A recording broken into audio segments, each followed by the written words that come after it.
Yeah, that dominated. This is your hardest two games possible.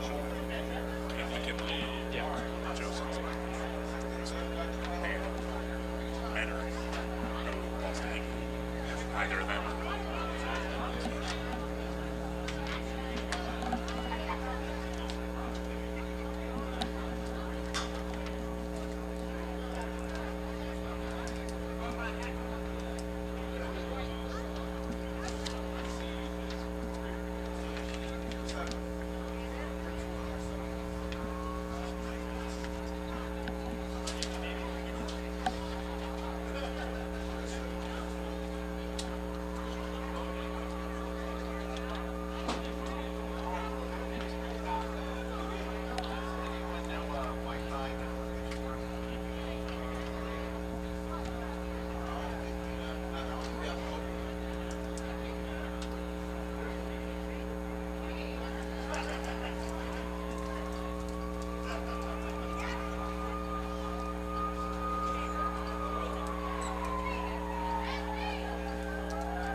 And welcome in round 2 of the OHSAA Division I Region 1 playoffs. It's the Cleveland Heights High Tigers playing host to the Berea Midpark Titans. Jake Volnick alongside Brendan Kantz. Brendan doing something a little different here. Have a little pregame plan for everybody. Oh yeah, Jake. It's good to have this now for the last home game of the season. Got a little pregame, so we'll get into it. Yeah, and we have some highlights to roll through. So we'll break down the very last game, round 1 of these playoffs. Cleveland Heights taking on the Euclid Panthers, a 39-0 victory for the Tigers. See right here, first play, Mar Lakes ripping it away, tucking it down and in for the touchdown. Lakes, a great day on his behalf. Without a doubt, Mar Lakes, without Marquise Davis last week, we saw him really get it going. A lot of those read options was super successful all day long, found the end zone a few times. It was really the Mar Lakes show all day long last Friday. And you see him there through the air to Amir Atkins for the 42-yard touchdown. Atkins breaking down the defense. Lakes 98 yards and a touchdown on the ground. Completed 5 passes for 87 and 2 touchdowns through the air. And you'll see him once again go through the air here. 13-yard reception. Who else? Amir Atkins displaying the moves. Yeah, we saw Amir Atkins a lot last week, and it was good to see towards the end of the game when it got to the point where you could tell Euclid was out of it. We saw the playbook really open up, and Amar Lakes got a chance to throw the ball a lot, and we saw how efficient he was. Showed everyone that he can run the ball. Everyone knows that, but he's got an arm too. You see in that beautiful touchdown pass. Yeah, I mean, that one on the dime to Josiah Jones. You'll see him split it up here, find the other Jones, DeJuan Jones on the outside here for a nice reception and run. And then he'll close things off. Another pass play that's going to be coming at you. Jeffrey Ward on the right hash, just able to cue it up and get it done.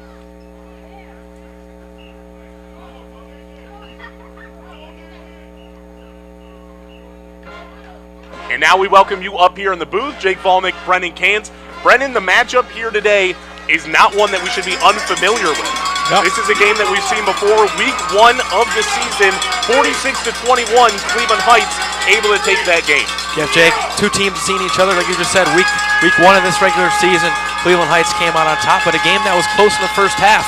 Berea Midpark had a 15-13 lead until Marquise Do-It-All Davis had a pick 6 at the end of that first quarter. And the Tigers never looked back, but important to note that that game was close in the first half. Towards the end, that's when the Tigers really came away with lots of impact players on either side of the ball. So looking forward to this one tonight. Yeah, and you mentioned Marquise Davis. That was a guy who in that week 1 matchup, you mentioned the pick 6, not to mention over 200 yards on the ground. He had 3 touchdowns on the ground, and that pick 6, 1 of 2 he had on the defensive end of the ball. He did almost everything for the Tigers in that game. But fast forward, now we're talking playoffs. Last week against Euclid, 39-0 victory for the Tigers. Marquise Davis, not a single carry. No, we didn't see Marquise Davis carry the ball at all last week. We saw him a few plays on the 2-point conversion. He was in as a blocker, but other than that, didn't see anything about. Still a mystery on what went on there. But Amar Lakes, John Gordon Jr., Amir Atkins, they really did it all, carried the load last week. And when you have such a deep running back room, we've seen all season long, utilizing 4 or 5 rushers, it's just such a deep room, and they proved it last week that our best guy, who by the way was just voted on the Sports Illustrated poll one of the top 20 rushers in America. So hey, without that guy, they said it doesn't matter. We're going to prove that we're still one of the best running back rooms in Northeast Ohio. They proved that last week. Yeah, and statistically, really hard to argue against it. Right there, that's almost 2,000 yards for the guy and 32 touchdowns. Yep, without a doubt. Now as we get back on the field, just wanted to highlight 2 impact players. One of the key matchups, I think, today, Andrew Hanchuk, the Virginia Tech recruit for Berea Midpark, and Devin Zahersky, his counterpart on the edge, both edge rushers. Devin Zahersky, Cincinnati commit. He'll be going against Rodney Harris and Abdou Dié, both tackles. That's one of the matchups to watch on the offensive line and defensive line, so look out for that all day long. Star power on both defensive line for Berea Midpark and on this offensive line for the Tigers has been so well, but just one of those matchups we'd like to highlight coming into today, especially with a team that's very ground and pound. That offensive line is going to be so important. It's going to be massive, and you talk John Gordon Jr., of course, the second best running back on this team, but I'm obviously no shot. We're talking about Marquise Davis as the number 1, but Gordon a lot of times finds success along the outside. Could find difficulty today if those edge rushers are able to create a real problem against those tackles. Definitely, Jake, and that's where we've seen this the few times this year where this run game has been shut down is the defense has been able to get into the initial snap and take the rusher down in the backfield.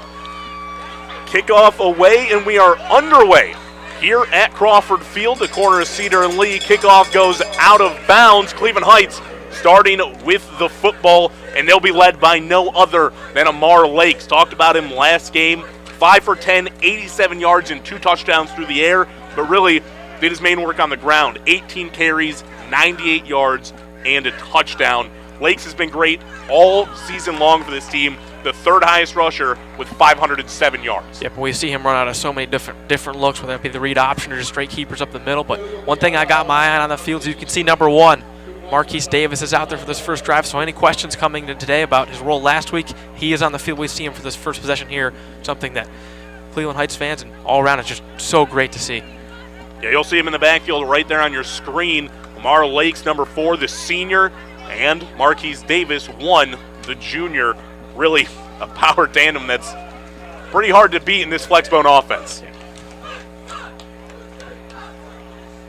Team will start from the 35-yard line after the kick out of bounds by Berea Midpark. It's going to be a carry up the middle for Davis, churning his legs, powering through, and he stopped after a gain of just 3. Max Stevens wasting no time getting Marquise Davis involved. That time, that's one of those looks you'll see, just that drop the middle for Davis. And we should talk about this Berea Midpark team as well. Came away with the 41-26 win over the Massillon Jackson Polar Bears. You mentioned some of the stats. Daniel Bowser, a guy definitely going to want to keep an eye on the quarterback once he gets on the field. But on the defensive end, again, Hanchuk, Zahersky, guys to really key it on. Zahersky, number 10 currently on your screen on that right side. Hanchuk 0 on the far left side of your screen. 2nd and 7. Lakes taking the snap. They want to go Davis again. This time, space up the middle, across the 30, 20, 10. Nobody gonna catch him. Wow, wow, wow. 62 yards, and Heights up early. Man, welcome back, Marquise Davis. Wastes no time, his 2nd carry of the game. Finds that hole up the middle and showcases that breakaway speed. Once he saw that hole, did not look back. That's one, you're just not going to catch a guy like Davis. Give him that open space. Goodbye. We talked, might be difficult to run on the outside. Marquise Davis says, forget about that. I'll take it right up the gut.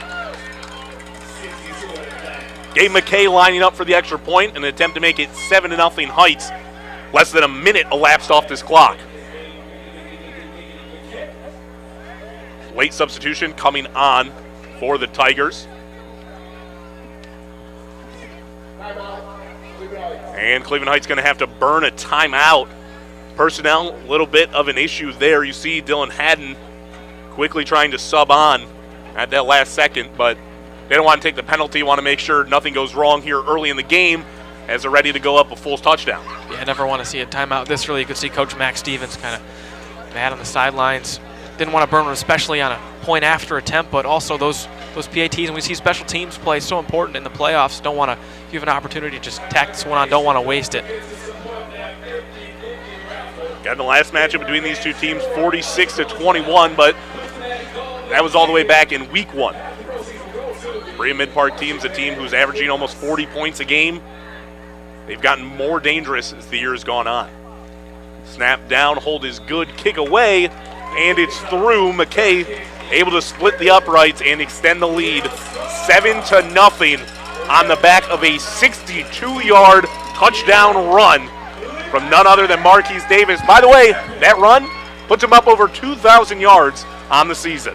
Yeah, 2,000-yard rusher. It's just something incredible, especially out of a high school player. I mean, you usually think of that in the NFL, and anyone that's 2,000-yard rusher is one of the greatest running back seasons of all time. But that 17 games here in high school, we're at game 11 right now, and already at 2,000 yards. Kid is just incredible, and with that, look at you. I mean, you see it right there. Just hole opens up, safety's back, putting their heads down, trying to catch him, and Davis effortlessly right past him. Yeah, that's something we missed last week. I mean, rush attack was so good last week, but one of those things was there wasn't really any that big play. With Marquise Davis, you have that his ability to just make those big plays many rushing touchdowns this year that have been over 40 yards plus. Last week was a more methodical style rushing attack, getting more chunk yardage, but with Marquise Davis, that adds that extra dimension. He can break loose for those huge runs like he just did. You mentioned it was a good rushing day for Cleveland Heights, 200 yards flat against Euclid in the win last week. Berea Midpark getting ready to take over. McKay boots it through the back of the end zone. And that will set up Berea Midpark to take the field for the offense for the first time today. Again, manning their offense, Daniel Bowser III. Dual threat would be an understatement. Completed just 13 passes last week in the win. 225 yards and a touchdown through the air. But on the ground, 125 and 3 scores. Yeah, Daniel Bowser, really the definition of a true dual threat, especially in this high school. Anytime you see anyone over 200 yards passing, it's incredible through the air, but also those 3 touchdowns and over 100 on the ground. He can do it with his legs and through the air. Bowser joined by Silva there in the backfield. Silva, the senior, motioned out. Bowser drops back to pass. Middle of the field looking, nothing there. Josiah Jones in coverage, but a penalty flag flies out on the far side of the field. Yeah, we'll see. They might have gotten Josiah Jones for being a little too handsy in coverage on Brayton Kupach. Holding defense, number 14. 10-yard penalty from the previous spot. As a result, it's a first down. Looks like they'll get Jones for just sort of latching on at some point during that coverage before the ball was thrown. And that's going to move him up. 30-yard line now, just like that. Still less than a minute elapsed off this game clock. I mean, this game already having the feel for an exciting one. Bowser ready. Take a snap once again from the 30. No handoff. Silva trying to find the outside. Wrapped up. Taken down. Nowhere to run. Rodney Harris says no, sir. Rodney Harris making an impact early. We talk about those edge rushers for Berea Midpark. How about Rodney Harris and Brandon Caesar coming off the edge for the Tigers? Harris already making an impact on the second play. Harris shut that one down. 2-yard loss on the play. And he's the guy who causes plenty of problems. Just 28 tackles on the year, but he's got 8 sacks. Usually gets it done in the pass game. That time set the edge against the run. Sets up 2nd and 12. As you see him take down Silva. Another run. Off to that side again. Who's got his arms in there? Rodney Harris making his impact early on the defensive end of the ball. Yeah, like you said, that run stopping. Something big for Cleveland Heights playing this man. They like to send a lot of pressure. You see Rodney Harris just shedding off that right tackle, that recognition of the run. Being able to see that instead of trying to get to the outside to get the quarterback, trying to burst to the inside, knock down that runner. Noah Silva, Rodney Harris was able to do that just like he did that last play, does it this time as well. It sets up 3rd down and 9 after the gain of 3. Wide receiver in motion, that's Chase Stackhouse. Bowser rolling out left, trying to find a man, middle of the field, throws on the run. And that one hits the dirt, pass intended for Austin Clay. The penalty was able to move the chains, but 3 plays on the second set of downs, and the punt unit will take on for the Titans. That time you saw the Tigers rush 3, also sent the linebackers, so that was 4. Was able to get enough pressure to make the quarterback feel comfortable and have to throw that one away quickly. Bowser didn't see anyone, kind of just underthrew the ball, and perfect start for the Tigers to get the touchdown, and now 3 and out after that penalty. 9:34 remaining. And from their own 36, snap is bad. Going to be taken near the back of the end zone and just taking a seat. Jalen Ball drops down, and it'll give the Tigers the ball right back inside the 5, already up 7. See on the replay, just the snap way too low. Bounce before it could even get to the punter ball. All he could do was sit on it. See Josiah Jones, the first one in on it. Now Tigers can go for really what's the perfect start here, setting up inside the 3, get yourself in perfect position to score another touchdown. And only early into this game, we saw them possess the ball for only 1 minute on that first drive. They'll try and replicate that again, only having to go 3 yards. Keontae Turner, the fullback, lined up. Handoff goes John Gordon Jr. outside. He's spun down. not much room to work with as he was taken to the ground. Looks like Jacob Sekula in there to make the stop alongside Austin LaForce. Force did a good job. Looked like he was the first one in there and recognizing that play call. Keontae Turner in the backfield, the fullback. We see him sometimes get some carries, some reps, but usually when he's in the backfield, that's when you'll see John Gordon Jr. go in motion and take those snaps. Great play recognition by LaForce to cut that off. Davis in the backfield, handoff goes to him, powering through, ball loose, back on it. He's in the end zone, but it looks like they're going to say his knee was down at the 1.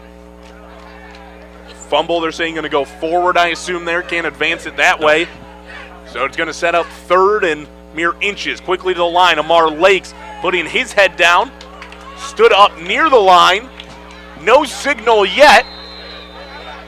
Whistles blow and stopped. Lakes unable to get the less than a yard that he needed. And it's quickly 4th down, just over 8 minutes remaining. Cleveland Heights High. Back under center. Lakes, Turner right behind him. Takes the snap, left side again, powering through. Still no signal.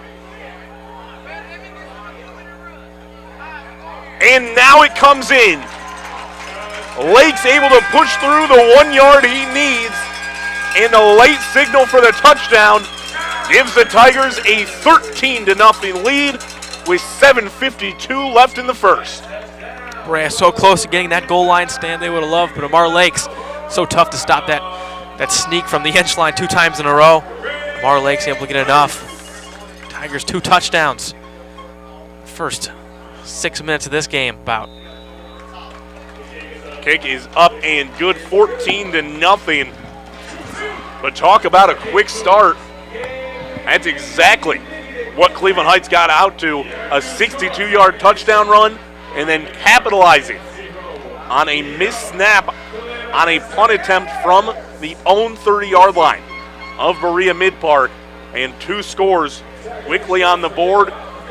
And if you're talking Cleveland Heights, not a team that you want to let get out to an early lead because they will simply drain the clock down the way that they move the ball on the ground. And you'll see on this replay just that quarterback sneak up the middle. You saw Keontae Turner, kind of that we talked about before with that tush-push play, getting in the back, pushing Lakes in. But, yeah, like you said now, 14-0. Capitalizing on both those PATs. Big capitalizing on that mishap on the punt for Berea Midpark, but now playing in front and with the style offense like you were talking about, the running. You know Cleveland Heights is no problem, just methodical drives, going down the field slowly, getting those 4, 5, 6 yard chunk plays. They can run the clock doing that. Okay, boots it away, high, and through the back of the end zone. Titans offense going to get another shot at it. Last time, talked about the mishap on the punt. Wasn't much of a gain at all for the offense, able to advance the sticks, but on a holding penalty, aside from that, just 1 yard. Yeah, we saw them try those 2 run plays, both sniffed out by Rodney Harris on the edge, and then that incompletion. But other than that, the hold was the only yards they gained on that drive that moved them up, just those 10 yards. But other than that, Cleveland Heights defense with a perfect start.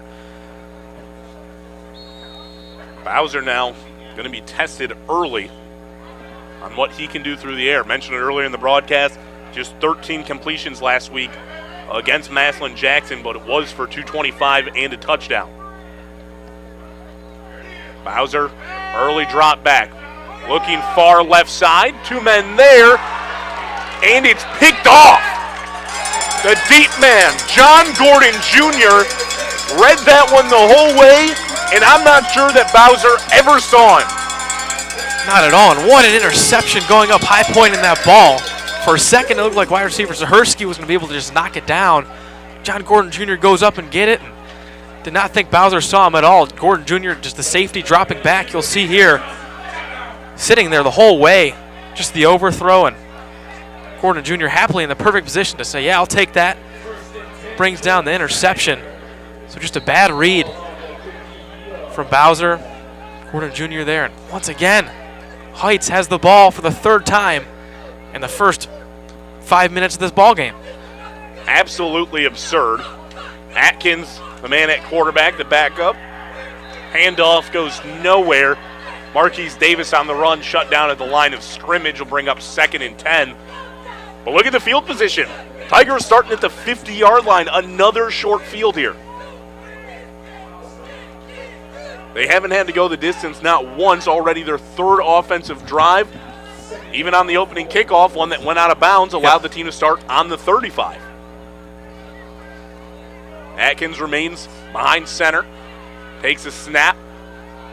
Play action, did not hand it off, tried to take it himself, and was spun down, nowhere to go.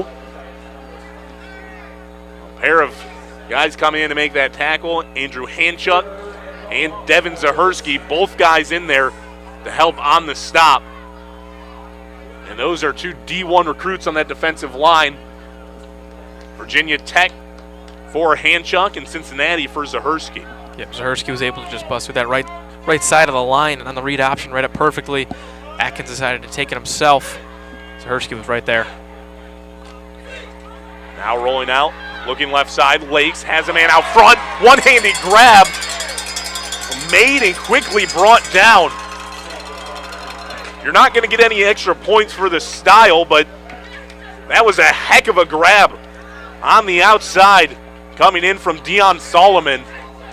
Unfortunately, it's going to set up 4th and 9, and the punt unit's going to come out for Cleveland Heights. But whew, quick hands stuck to him like glue. Yeah, ball kind of thrown out in front of him. Deion Solomon, the tight end. Haven't seen him got a lot of catches this year. Obviously, an offense that's primarily a rushing attack, but he's had a few catches this season. Deion Solomon gets another one there. Just sticks out that right hand. Fortunately, though, for the Tigers, they'll have to punt. Gabe McKay back to take it. And punt down behind McKay. He's forced to jump on it and drop to the ground. There it is. Special teams mistakes coming out on both sides. Short field coming up for the Titans at the 25-yard line of Cleveland Heights. And the game of football is wild. You see Berea Midpark make that same mistake earlier in the game. Cleveland Heights just did it themselves. That snap, that time over the head of Gabe McKay. Had really no other option just to sit on it. And now we'll see Berea Midpark for the first time today set up. You see it right there. That one just sailed on him. He gave a leaping attempt, could barely put a fingertip on it. Now we'll see Berea Midpark set up around the 25, their best field position of the day. Bowser back. They'll look to start the drive with a run. That's Silva, quickly wrapped up after a short gain. Nowhere really to run. Aiden Carlisle in there to help on the stop. Aiden Carlisle, one of those big playmakers on the interior. We talk about this defensive line, but also about that versatility. We can see them line up anywhere. Aiden Carlisle, sometimes an edge rusher, sometimes lining up on the interior. That time in the interior, able to stuff Silva. Now dropping back, Bowser again. Left side has a man up over Silva's head and off his hand, unable to reel it in. Quickly, 3rd and long set up with just over 5 minutes remaining here in the first. That one just tried to hit Silva in the flat on the pass play, but Albert Green Jr. was there, sniffed it out. The throw, not a great one. Silva unable to haul it in, but either way, Albert Green was right there to make the tackle. Had Silva would have come down with that. Bowser going to be tested today, 3rd and 9, just outside the red zone. Stackhouse in motion. Quickly, off to Silva, right side. One move up past the 25 and shut down. Albert Green Jr. lets that one go nowhere. And 4th and 9 coming up for Berea Midpark. Offense looks to stay on the field. Yeah, that defensive line came through so quick on that play. Bowser had no time looking at a design screen to Silva. That was kind of just broken up. Albert Green looked like the initial pressure coming over to Silva on that side. Looked like it was from Mekhi Webb, the counterpart of Albert Green Jr. 4 minutes, 20 seconds in the first. 4th and 9, Stackhouse motioned again. Bowser drops back, looking left side, middle of the field. Stackhouse, did he bring it in? He did, but he looks to be short of the sticks near the 17-yard line. Indeed he is. And the ball will go in possession. At least it looks like it will for Cleveland Heights. And there's the official motion. Cleveland Heights taking over on offense. That time, Stackhouse ran the route just a little bit short. Yeah, Stackhouse saw him go in motion on that play, then runs that 8-yard in route. A good pass from Bowser, but just short Henry Perryman right there, able to take him down just a millisecond after he made the catch. Gets him short, so Heights gets the ball right back. You see the Cleveland Heights High defense on that replay dug their heels in right at the first down marker. Now on offense, handoff up the middle. And not a ton of room to work with out near the 20. Be a short gain of 3. And 2nd and 7 coming up. Marquise Davis will check out. John Gordon Jr. coming in.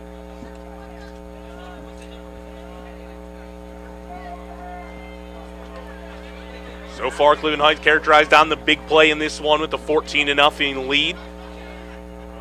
Amar Lakes able to give it off. John Gordon Jr. dragged down on the outside. Thought he had a little bit of room to work with, didn't hit the ground, but indeed he did not. And he was spun down that time. Jacob Sekula set the edge and didn't let him get anywhere. And you see that zone run.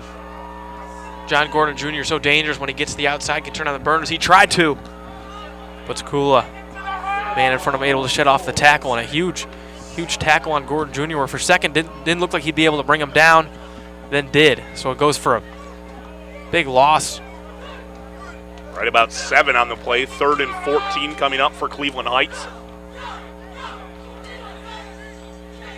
Lakes and still Gordon Jr. Gordon Jr. taking the handoff, works the middle, and then he's quickly hit. That time Austin LaForce, after the gain, will give Cleveland Heights a little bit of breathing room near the 20, but bring up 4th and 7. McKay coming back out onto the field looking for a better snap this time in hopes of flipping the field, making Berea Midpark have to actually drive. See the returner from Berea Midpark, Austin Clay, is really shallow. Gabe McKay's got a pretty big boot. Clay's very shallow, it looks. Set up on the near 45. McKay, who up and away, and he's going to have to backtrack quickly as that one lands at the 30 of Berea Midpark. Cleveland Heights high bounce all the way to the 10. Clay bobbling the ball near the 5. And he's wrapped up, taken down at the 14-yard line. Brendan, you called it out.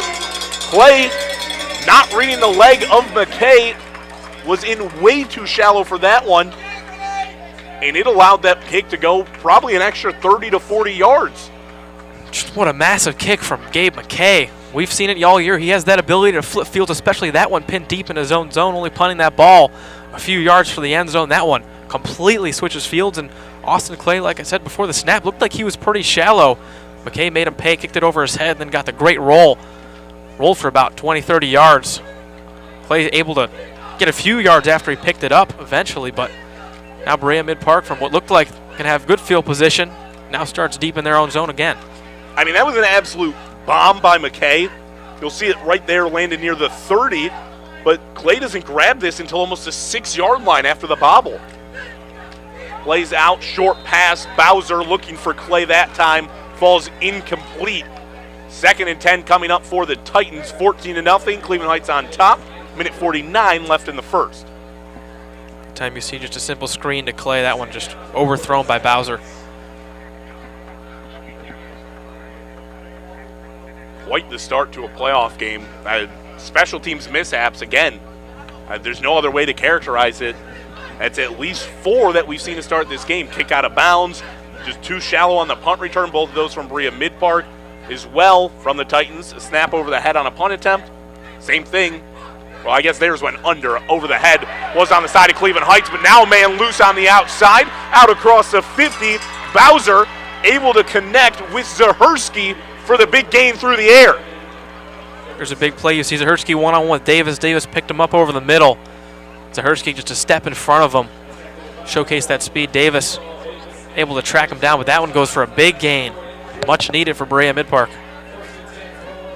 41-yard line of Cleveland Heights after the big gain. Now Bowser, handoff, Silva, powerful run up the middle. That'll get him a gain of 4. And probably the first real successful run that we've seen out of the Titans. You'll see it right here, Zahersky just finding that open space behind his defender, and then off to the races, Marquise Davis, the man in coverage. Bowser barking signals to his offensive line. Under a minute to play in the first. Takes a snap, handoff middle again, slicing run, but it's only going to go for 2 yards. That time on the carry, Adriel Mendez. 3rd and 4 coming up. We see back-to-back run plays that gained some success. That run wasn't working at all in the first few drives for Berea Midpark. That time you see 2 better, shorter chunk runs. Now sets them up for the 3rd and manageable. So you see Adriel Mendez, kind of a different style runner than Noah Silver, just a very quick downhill runner. We see him display that speed there, pick up a few yards. Close bunch formation, near side of the screen. Clay in motion, takes the pitch, and he has space out across the 30, down near the 20 after the first down gain. With 6 seconds remaining on the clock in the first quarter, Berea Midpark gonna move the chains. Jet sweep to Austin Clay, and the second he got on that outside, had that first down. You'll see it on the replay, Clay, yeah. That'll go for a reception. One of those cheeky ones where the ball still gets to go forward. Clay, though, doing a great job with yards after the catch, able to find a seam and move the chains. That brings us to the end of the first quarter. All heights here in the first quarter. Tigers leading the Titans 14-0 after 1. And you can put a lot of that on the back of Marquise Davis, who in the opening drive, 2 carries, 65 yards, and a touchdown. Yep, we saw that big second carry of the day. It's the one that set the tone for the Tigers offensively in this first quarter. Took that one over 60 yards to the house. And obviously the big special teams mishap. We've seen a few of those in the first quarter, but probably the biggest one was that snap that was short to Jalen Ball. Tigers able to capitalize on that. And with seeing the special team mishaps, it's so important for either team to be able to capitalize on those. We've seen a few of them so far, but the Tigers were the ones that capitalized on it. We saw the mishap on the snap over the head of Gabe McKay. Berea Midpark unable to capitalize and get points on it. So that's, as we see these special teams mishaps maybe continue, teams are going to have to capitalize and turn those into points. You see the Tigers doing that so far in the first quarter. And now, Tigers back starting to get up against the wall. Clay in motion. 1st and 10 near the 25. Run stopped up the middle. Pick a guy on defense. He was there for Cleveland Heights. Makai Webb, Brandon Caesar, Albert Green Jr. all in on this stop to make sure Silva went nowhere on the play. No gain, maybe a loss of 1. It'll bring up 2nd and 11. Looked like Brandon Caesar was that first guy in there, along with the team's leading tackler, up over 100 tackles on the season, Makai Webb. Silva motion to the right. Bowser takes the snap, looks left side, middle of the field, has Clay out across the 20. And then he's quickly dragged to the ground. Henry Perriman on the tackle. Positive gain on the play brings up 3rd down. And it looks to be about 5. See here, Clay got some serious zip on the ball. Tight window. Makai Webb got his hand up, but able to find Clay. Webb that time might have been trying to read the eyes of the quarterback. You see him start to drift off to that right side. Bowser doing a good job just to get him out of position and then deliver a strike to his receiver, Clay. This time looks like we'll get looks like Aiden Carlisle jumped. Dead ball, encroachment, number 56 of the defense, 5-yard penalty, 3rd down. This will be Jaquan Stubbs called for it, but you can see that interior jump before the play. That'll bring up 3rd down and now just a yard. Bowser Silva in the backfield went for the hard count. Nobody jumped. Bowser taking the call. 3rd and 1 in the red zone. Titans, handoff, Silva, right side, knocked down, not to the marker yet. And that play was blown up. Silva not even wrapped up by a Tiger, instead bounced back by his own offensive lineman. Not sure who came in there with that hit, but it was powerful. I was going to say, we'll see here, but just the power. That's Makai Webb. Yep. Hit that blocker straight into Silva. Sets up the 4th and very short. What seems like an opportunity where Berea Midpark needs to capitalize on. 4th and 1. Wildcat formation. Who's that in the backfield again? Makai Webb shuts down the 4th down attempt. Nothing there. Devin Zahersky looked to be the man on the carry. And the Wildcat formation does not pan out. Twice now. The Titans stopped on 4th down. There he is once again. Makai Webb just breaks through the middle of that line. Nowhere for Devin Zahersky to go. Just a traditional Wildcat, took it up the middle. Makai Webb denies him. Just like that, Tigers back on offense. That time, Titans were able to get into Tiger territory, but nothing doing. Quickly, they'll start their drive with a run up the middle. Marquise Davis on the carry. Give him a gain of 3. Make it 4 and sets up 2nd and 6. Davis, of course, one of those explosive players, can always go and just break loose. 62-yard touchdown run on the opening drive. But he also just tears away at you 3, 4, 5 yards at a time. You'll see him here again, this time actually taken down. Amar Lakes takes a hard hit on the outside.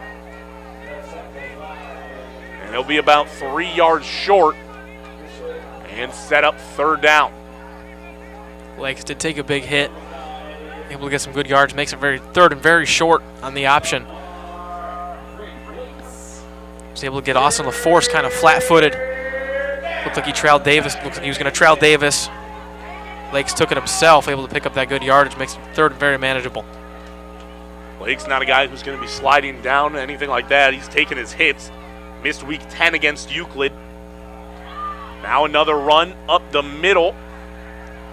Can't see exactly where it got to, but it doesn't look like it's going to be far enough. Still inside that 25-yard line, down at the 24. And it looks like it's going to bring up 4th down and a yard to go. Pinned back in their own territory. A little bit of deliberation. But ultimately, Gabe McKay coming out. Tigers look like they want to punt with just over 8 minutes here in the first half. Yeah, and that's a tough call, Jake. One where, I mean, I know this offense is the most confidence in themselves picking up 1 yard, but situational football up 14. Say they do turn it over, you don't want to gift Berea Midpark any points.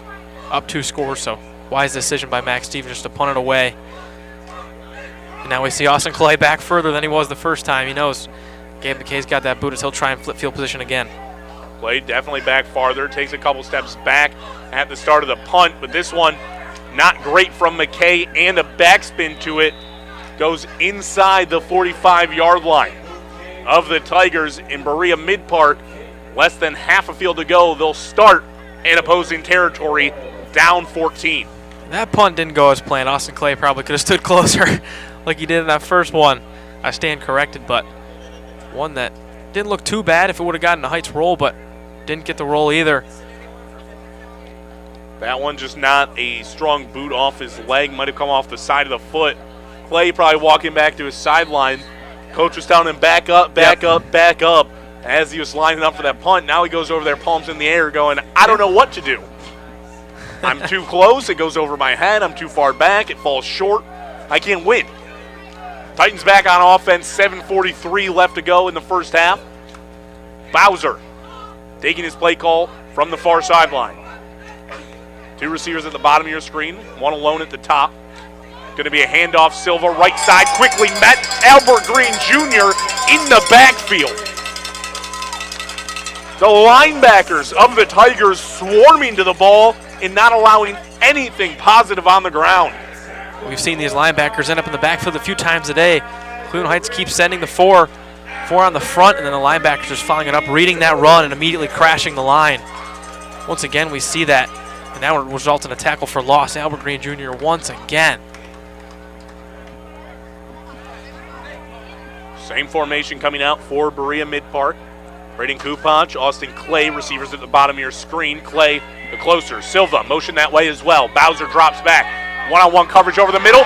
Tipped into the air. Picked off by John Gordon Jr. Finding the near sideline across the 50. Man in pursuit. Shoves him out at the 35 of Berea Midpark. John Gordon Jr., 2 INTs on the day.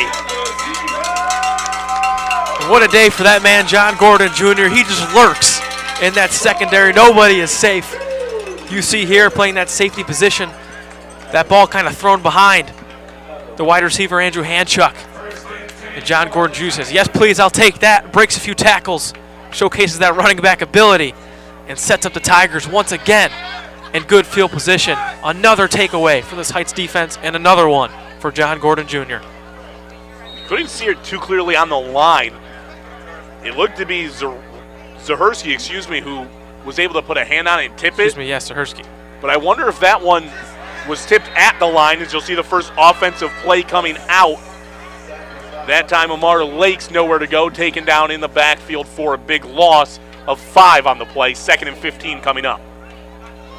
But I wonder if that pass from Bowser had been tipped at the line, because that one not near his intended target. Yeah, no, I couldn't tell initially if it was tipped, but definitely behind the target.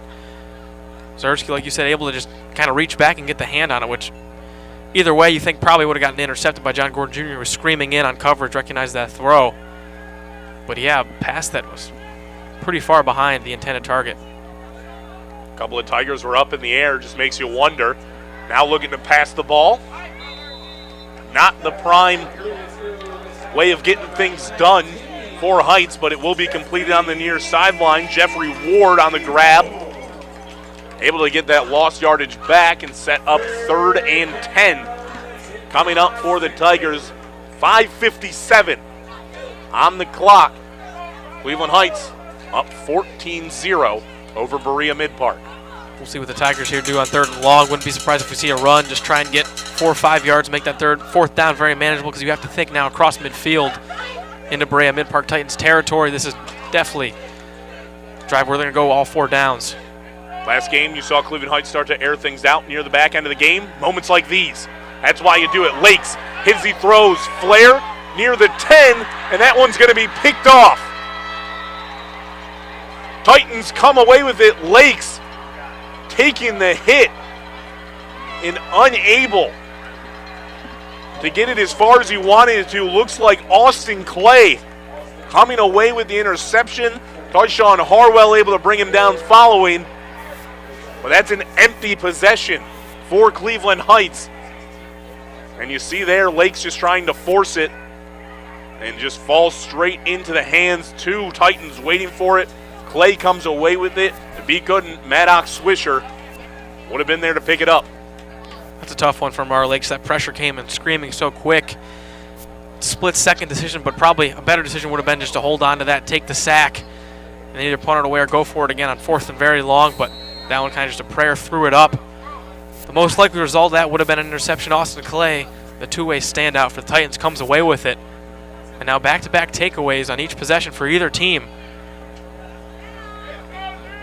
Plenty of turnovers already in this one. 5:46 remaining in the first half. Berea Midpark starting things out near their own 20. Handoff left side out across the 15 down to the 16. Silva before he's taken down. Looked like Makai Webb in there to help on the tackle as well. Looks like Albert Green Jr. had his hands in on that one. Second call at 8 coming up for the Titans. They found success so far on offense, able to move the ball, but when it comes down to getting things done in Tiger territory has not been the case yet. Clay, the lone receiver, bottom of the screen. That's where they want to look. Bowser, pressure got to him, sort of forced that one. In addition, Clay falling down through his route. Could have ended up poorly. Titans lucky that one falls to the turf. Yeah, another dangerous pass, and that time, like Henry Perriman in coverage of Clay. Clay fell down on the route. He was just going to take a little in route, come in inside the numbers. So you'll see here on the replay. See Clay just fall down. Perriman almost able to get his hands on it. Dangerous pass, but that's one where if you're the quarterback, Bowser, really nothing you can do if your receiver falls down. You're throwing that ball in anticipation. He's going to make that cut and be there to make that catch. But either way, from Berea Midpark, no harm done. Not to mention, a lot of pressure in the face from Jaquan Stubbs. Handoff Silva, middle of the field, out near the 20-yard line before he's taken down. An interesting play call on third down. Conservative from the Titans. Just get a little room to breathe. That'll set up 4th and 5. Punt unit back out. Jalen Ball getting ready to boot things away. We've seen a few times these third down plays, the third and longer from Berea Midpark, where they haven't thrown the ball beyond the sticks or tried to do anything, throw the ball downfield more than the yard line to gain. And we've seen that not help them out a few times here tonight. John Gordon Jr., the man back to return. Spiraling punt near sideline, bounces near the 40, and takes a Berea Midpark roll all the way inside the 25. A good punt that time coming out from Ball, as it'll be down at the 24 of Cleveland Heights. Tigers leading 14-0. Taking over now, 3:55 remaining in the first half. They're going to look to get a little action done here, see if they can find a score before we kick things away to halftime. Yeah, obviously the Tigers 14 points on the board, but they've struggled putting together consistent drives, racking up consistent yards.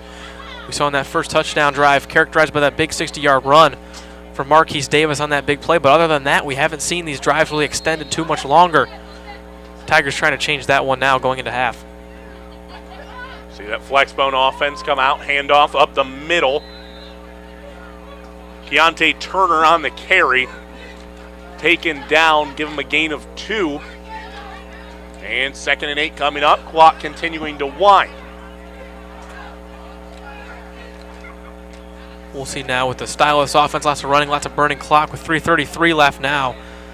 We'll see at what point they start pick up the tempo with this offense, pick up big yardage. How about for a game that started real quickly, brakes got put on real fast. Handoff want to go outside. John Gordon Jr. unable to get things done. Able to get his hands on him, force the outside, looked to be a hand chuck. And he was able to bring him down. Austin LaForce also in on that one. Yeah, LaForce is a name we've called a few times a day. Run stopping. Done a good job getting to that backfield quick and stopping the runners before they can make those cuts to the outside. And you see it there, hand chuck, hands in, LaForce wrapping him up as well. 3rd and 9, Davis on the carry. No real room to go, pursuing. Hand chuck hit him first at the ankles. Rest of the team coming in and cleaning up the work. Zahersky, of course, those two guys getting their hands in on every tackle. Names constantly being called. 4th down coming up. And what looked like an opportunity for Cleveland Heights to go out and try to put up a score before the end of the half quickly turns into Berea Midpark getting to do the same thing. Difference for the Titans, a 2-for-1 opportunity. If they're able to convert, they'll also start with the ball in the second half. Clock winding, just over 2 minutes. Clay set up at the 38. Looking to return the punt. Another short punt for McKay. Bounces just before the 50 and rolls into Titan territory down at the 48 with 1:53 left on the clock. It's doable. Berea Midpark definitely time to find the end zone, but they'll have to be efficient. Yeah. Efficiency is something they've struggled with so far, and we've seen when it comes down to the battle at the line of scrimmage, both defensive lines for each team coming away on top early. The offensive lines have struggled, and that's where we've seen Cleveland Heights, a team that thrives with the run game. Other than that big run by Marquise Davis, haven't really done much On the running side of the ball, and same thing for Berea Midpark. They've struggled in that area of the football here too. So we'll see with a minute 53 how they manage this. Obviously, Bowser can pass the ball. Expect to see that. He drops back, now steps up, looks for the middle of the field, that time off balance. Pretty much threw it off his front foot and not enough on it. Falls to the turf, incomplete. 2nd and 10. Now set up for the Titans. We see the Tigers all year run a man defense. They trust their guys with a lot of these one-on-one coverages. And that's been working so far today. Bowser, I mean, he's had a little bit of time in the pocket, but even on some of these plays, no receivers just open at all.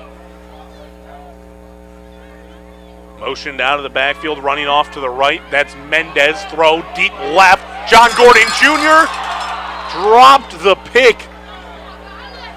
It fell into his hands. He was unable to come away with it. That would have been the 3rd of the half for number 0.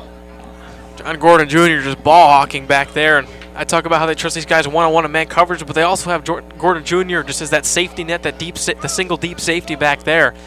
And he's done such a great job reading Bowser's throws. He's on every pass in a second as that safety net. You could see the wide receiver, Austin Clay, had his man Henry Perryman beat on the outside, but Gordon Jr. once again there to make the play.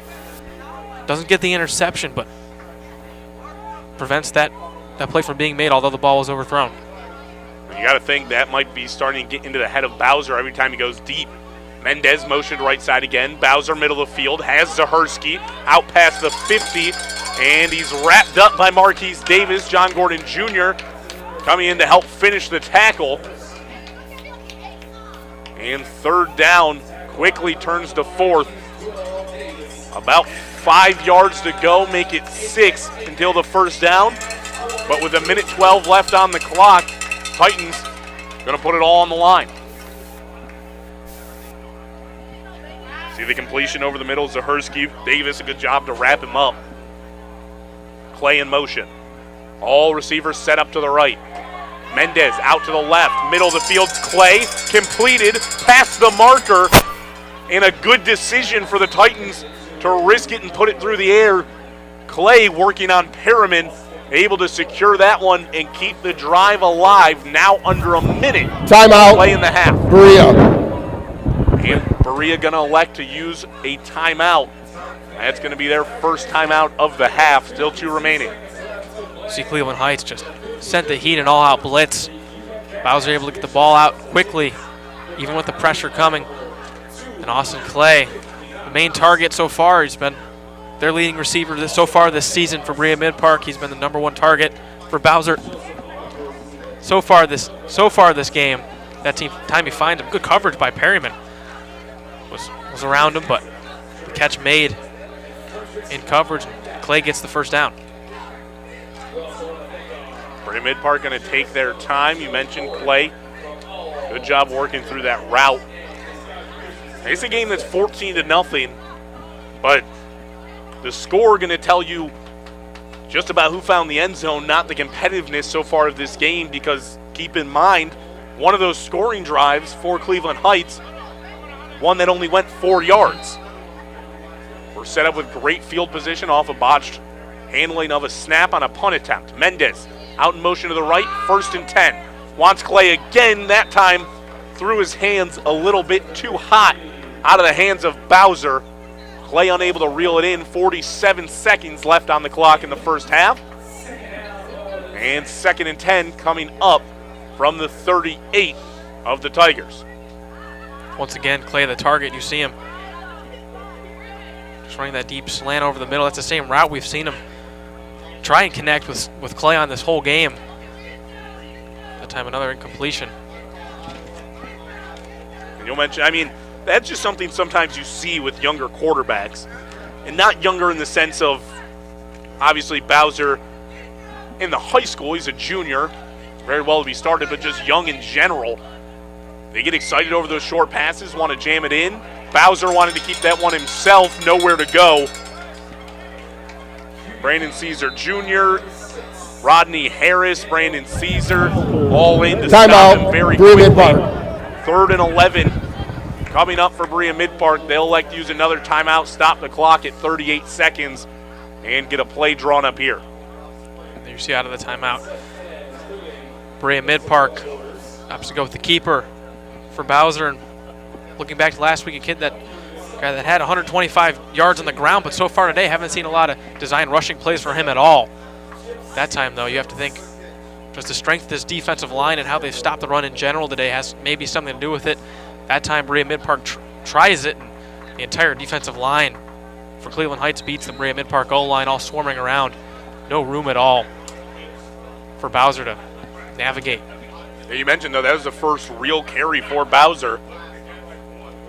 You think 125 yards, you'd see a little bit more drawn up from him, but so far in this first half hasn't been the case. It's been rough on the run game. Mendez the back, alongside Bowser in motion, near side. Looking middle of the field, Bowser throws, completes, across the 35. That's his favorite target so far today, Clay.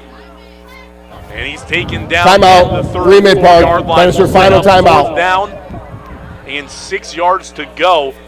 Another timeout, final one of the half, taken by Berea Midpark. And 31 seconds left. You know they're leaving it all out on the field right here. Yeah, now 31 seconds left. You take that last time out, about 38 yards out. You're only going to have you're going to have more pass plays. 4th and 12 comes down to this. Pick this up, no brainer here. You think to go for it with 31 seconds left. Tigers, though, if they get it back, they'll have time. We'll have enough time with timeouts to try for it. We'll see what they draw up here. Bowser really just locked in on Austin Clay. It's been his first read all night. We've seen a few targets of Zahersky downfield, but these short routes in the middle of the field, we've seen just locking on. It's been his first read, and he's been going with it all night. Start trying to see that combination of Clay and Bowser pick up some steam on this drive. We'll see what they can do. 4th and 6 coming up. 31 seconds left on the clock. Berea Midpark looking to carve into the 14-0 lead before they send it off to halftime. Mendez motion to the right. Bowser back, middle of the field, had a man, and it's through his hands.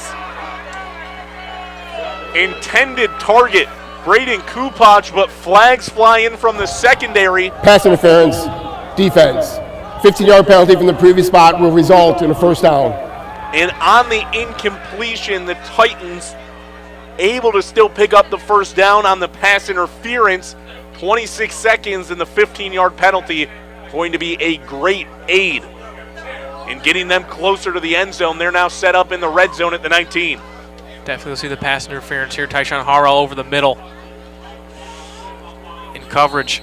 You couldn't see a whole lot there. Yeah. Maybe a handful of jersey that we just couldn't see based on the angle. Looks like maybe a little, he was trailing behind Kupach. Maybe it looked like a little tug on the back before he could get there. Hard to see from our end. Again, better view for the ref. Bowser coughs up the football. Most important part here, clock going to continue to run now that happened. Bowser fell on it, 17 seconds and counting. An injured Titan down on the field going to get the whistles to blow.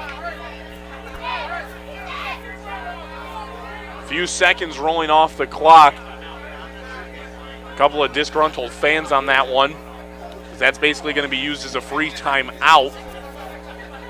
But injured player on the field, nothing you can do. The guy can't get up, guy can't get up. Yeah, didn't quite see this injury, the left tackle. And he definitely got rolled up on that one. Definitely. On that left side, definitely got rolled up on that left side. Pressure came from the inside. And it got him going. 13 seconds left. High school. Not like your NFL rules. No time going to wind off the clock. Instead, just going to be 13 and start on the whistle. And there it is. Clock continues to wind. 11 seconds. Flag immediately flies. Far side of the field. Wasn't on your angle, but we could see it. Dead ball. False start. 51 offense. 5-yard penalty. Second down. False start. Going to back the team up. 10 seconds left to go in the half. But on that far side, Can't exactly tell who that is on the top of the screen in coverage. Tried to catch the penalty flag. Bowser, though, middle of the field, has a man. Stackhouse near the goal line. And they say downed at the 1. Time expires to 0. Chase Stackhouse had a lane to the end zone, and my, oh my, that's one I got to see again. Because there had to have been that is the end of the half. Inches between Stackhouse and the goal line, and that being the difference of this game 14-0 at the half and 14 to at least 6. You see Bowser middle, Stackhouse, John Gordon Jr. in there. He looks short. Ref right on top of it.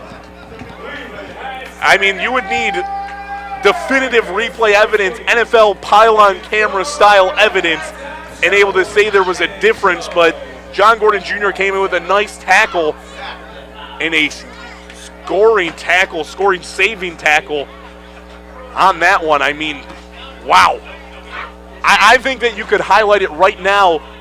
A key of the first half going to be John Gordon Jr. as a player in general. Without a doubt, and he's been all over the field, ball hawking and coverage, just that deep safety dropping back, doing such a great job reading the quarterback's eyes. Seems like any pass that's been thrown has been, John Gordon Jr. has been right there as a safety net. That time, perhaps one of the biggest tackles of that first half. We saw the 2 interceptions for him, and then that one saves the touchdown from what definitely looked like it was going to be a touchdown.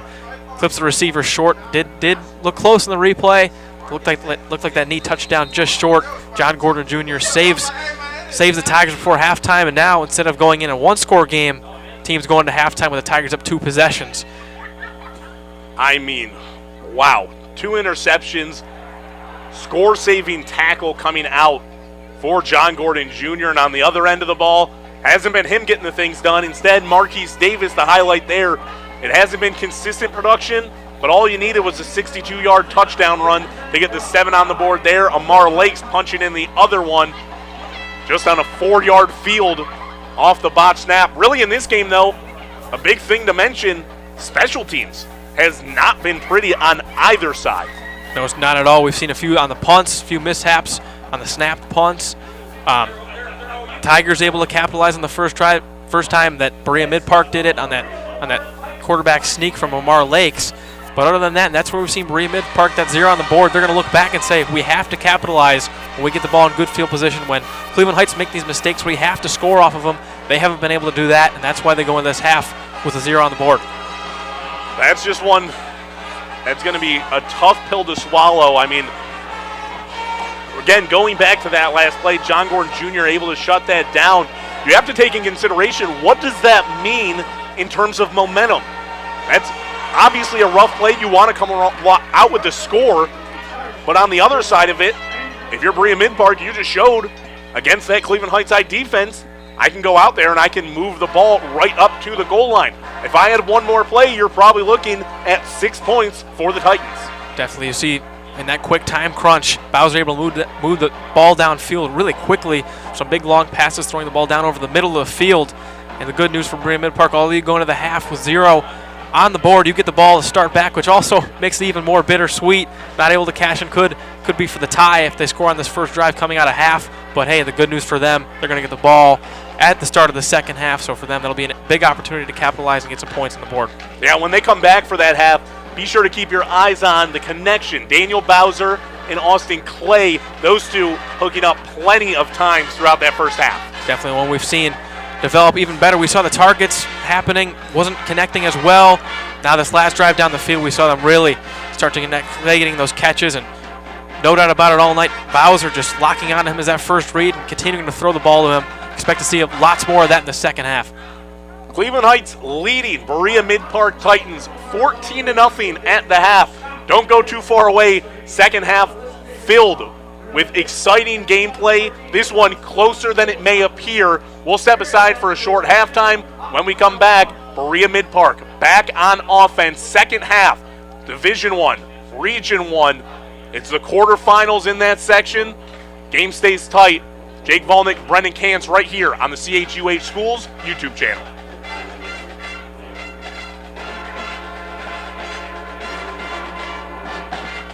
Thank you very much.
start of this song contrasts the drum cadence you're hearing now, which is intended to mimic the speed and precision of the foot tapping of an Irish folk dance.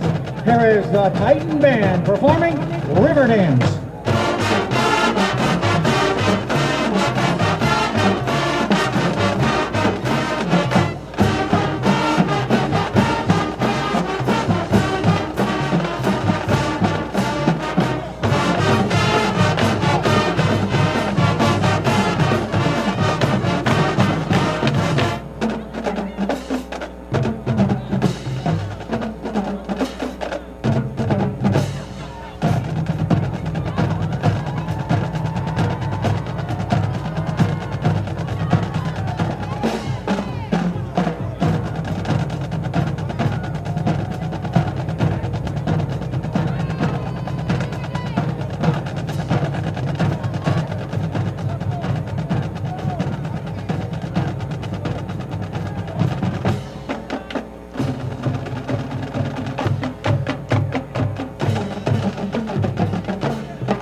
the Berea Midpark Titan Marching Band. The Titan Band is under the direction of Mr. Jeff Badali and Mr. Brett Benson. On behalf of everyone in the Titan Band, we'd like to thank the Cleveland Heights Marching Band for their hospitality and all of you for being a terrific audience.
Cleveland Heights High School proudly presents the Heights Tiger Marching Band. Our 2023 production is called All Around Town.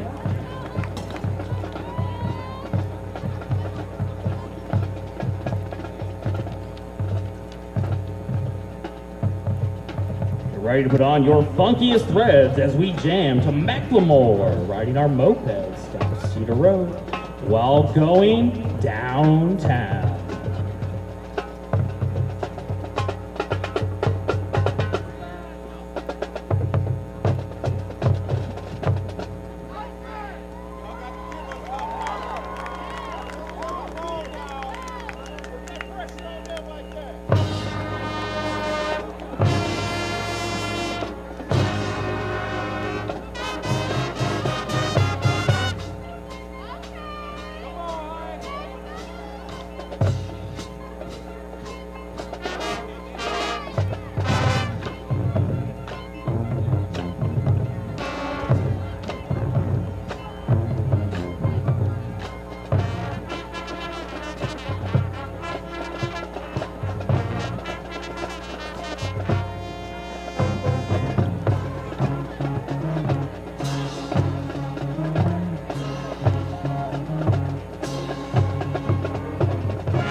From the streets of Chicago to gallery streets of Paris and Rome, where King Louis XVI used to roam.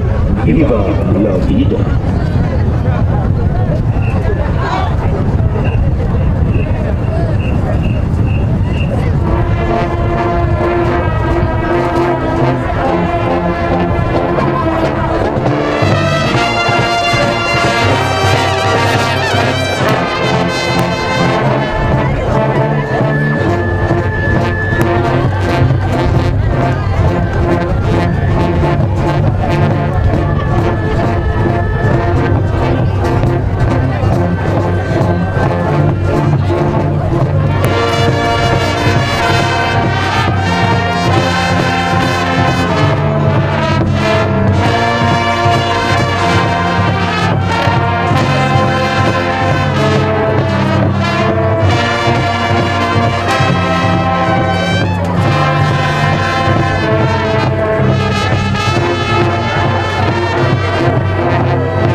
with the lights, the band will Uptown Folk you up with their playing and dancing.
I would like to thank you for your support and congratulations to Berea Midpark marching band for their performance.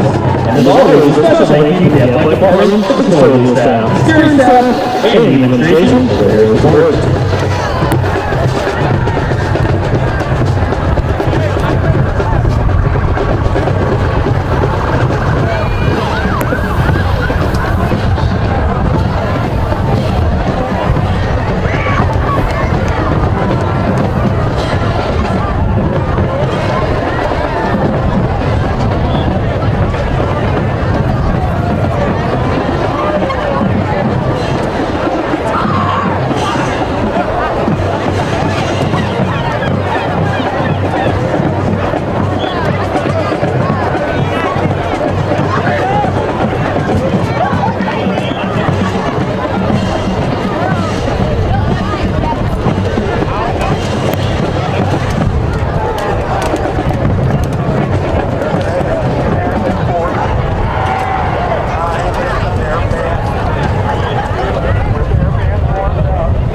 Tiger Nation, we got one last thing for halftime.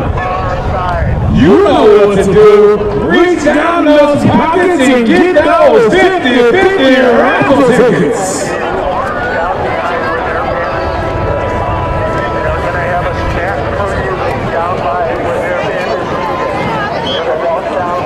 Tiger Nation, we can appreciate, and Titan Nation, We appreciate your support and participation in the 50/50 raffle tickets. Again, half the proceeds go to the Cleveland Heights Marching Band for food, travel, and much more. So we appreciate you.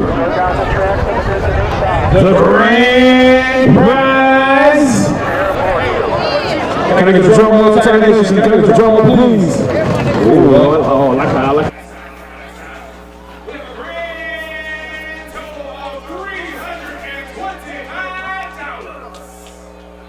Welcome back into Crawford Field. Jake Volnick alongside Brendan Kantz here on the CHUH Schools YouTube channel.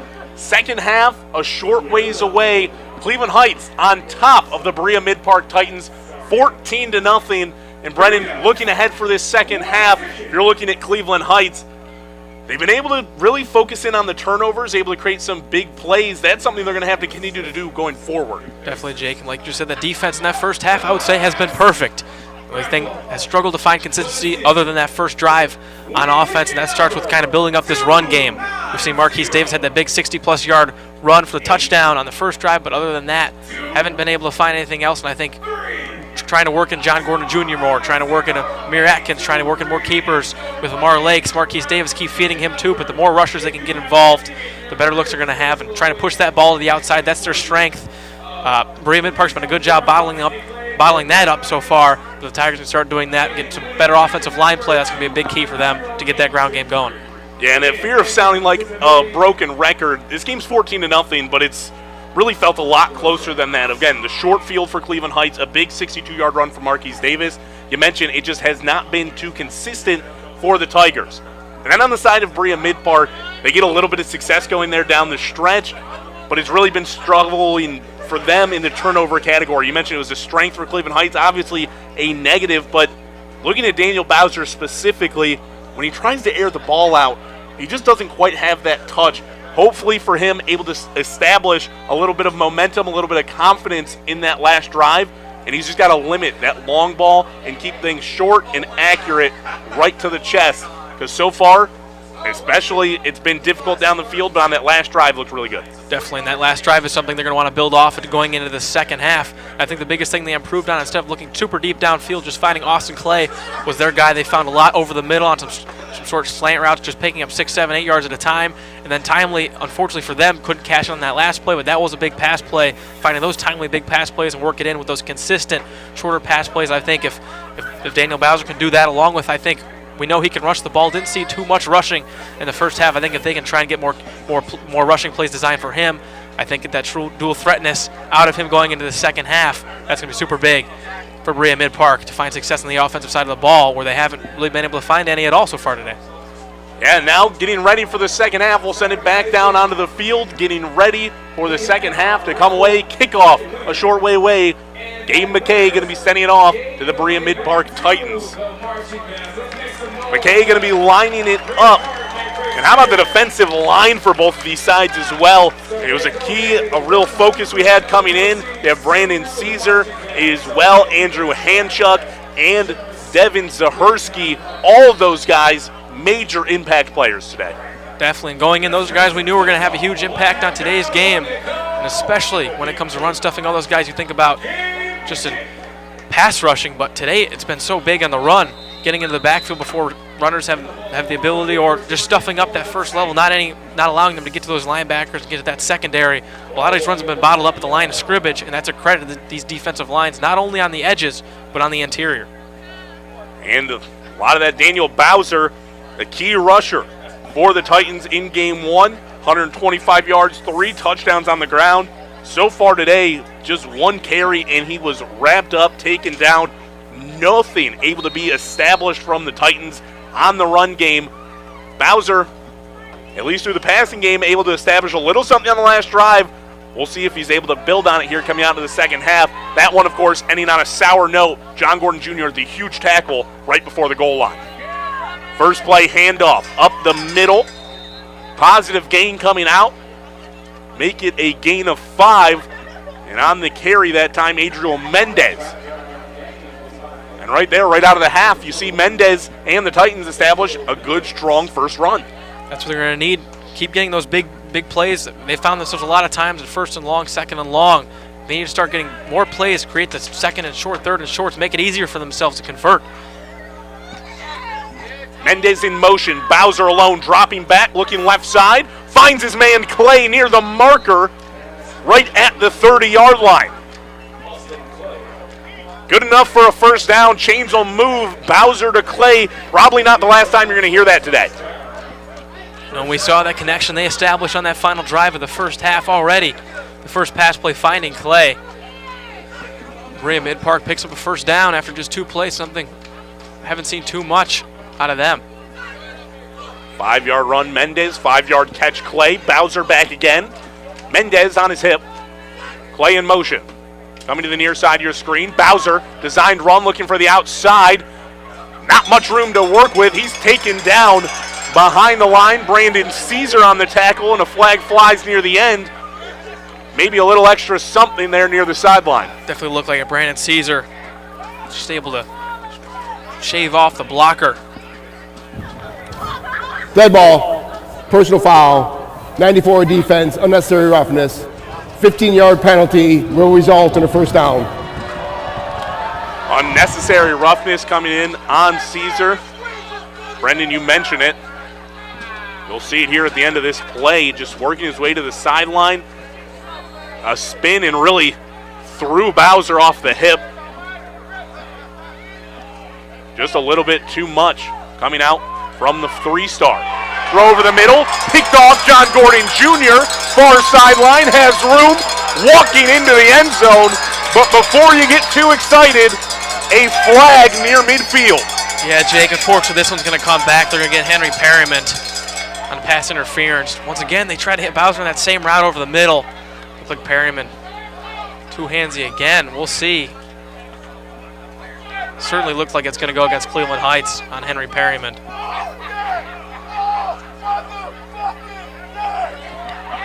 Awaiting the call still. Before the interception, holding on the defense, number 2, 10 yards from the previous spot will result in a first down. Hold comes on Perriman, as you said.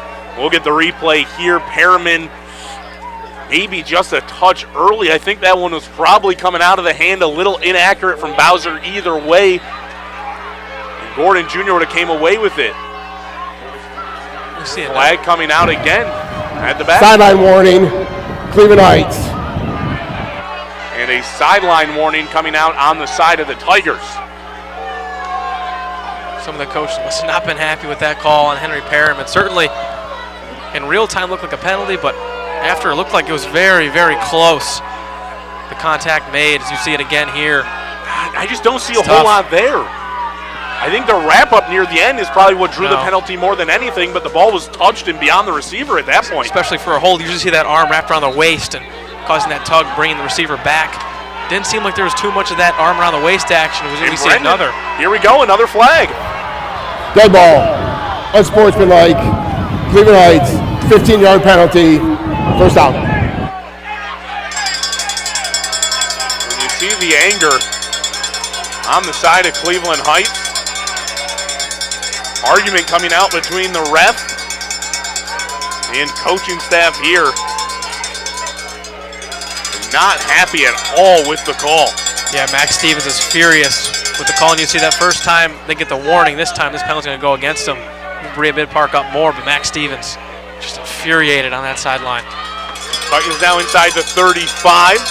Run up the middle near the 30. Looks like a 4-yard gain coming out for the Titans. Another strong run. Mendez again that time on the carry. Up to the 30. And Brendan, I mean, that's a momentum swing. You think not only angry because the penalty feels like probably wasn't the correct call, but that's a ball that's going pick 6 the other way, and instead you give the ball back 10 yards up for Berea Midpark, and it's another 15 following the penalty. Bowser snap, another handoff. Mendez taken down at the line of scrimmage. A good job by Brandon Caesar to hold up his block and allow for Albert Green Jr. to come around the back and make the tackle. Albert Green Jr. once again screaming through that middle, getting through the line, getting to Mendez before he can get through that first level. And if anything, Max Stevens, I mean, really ignited this Cleveland Heights crowd. It's the most fired up we've heard them this game on a big third down. 3rd down and 7, crowd loud. Carlisle checks on for Owens. Bowser dropped back, middle of the field, had a man and missed him. Pass was intended for Chase Stackhouse, but it falls incomplete and sets up 4th and 7. That's when Bowser's really going to want to have back Stackhouse on a crossing route over the middle. Just wide open. You'll see him here and had space to maneuver. He catches this ball. He's got at least 5 yards. Will probably pick up the 1st down. Just missed him, Bowser. We've seen him miss receivers a few times tonight. That one, the biggest one so far.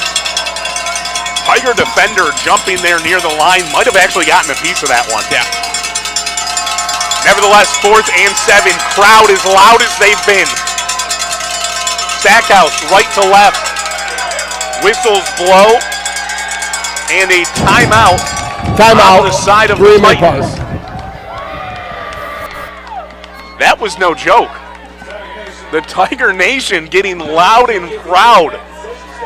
Don't like their pick 6 being taken away, and they respond.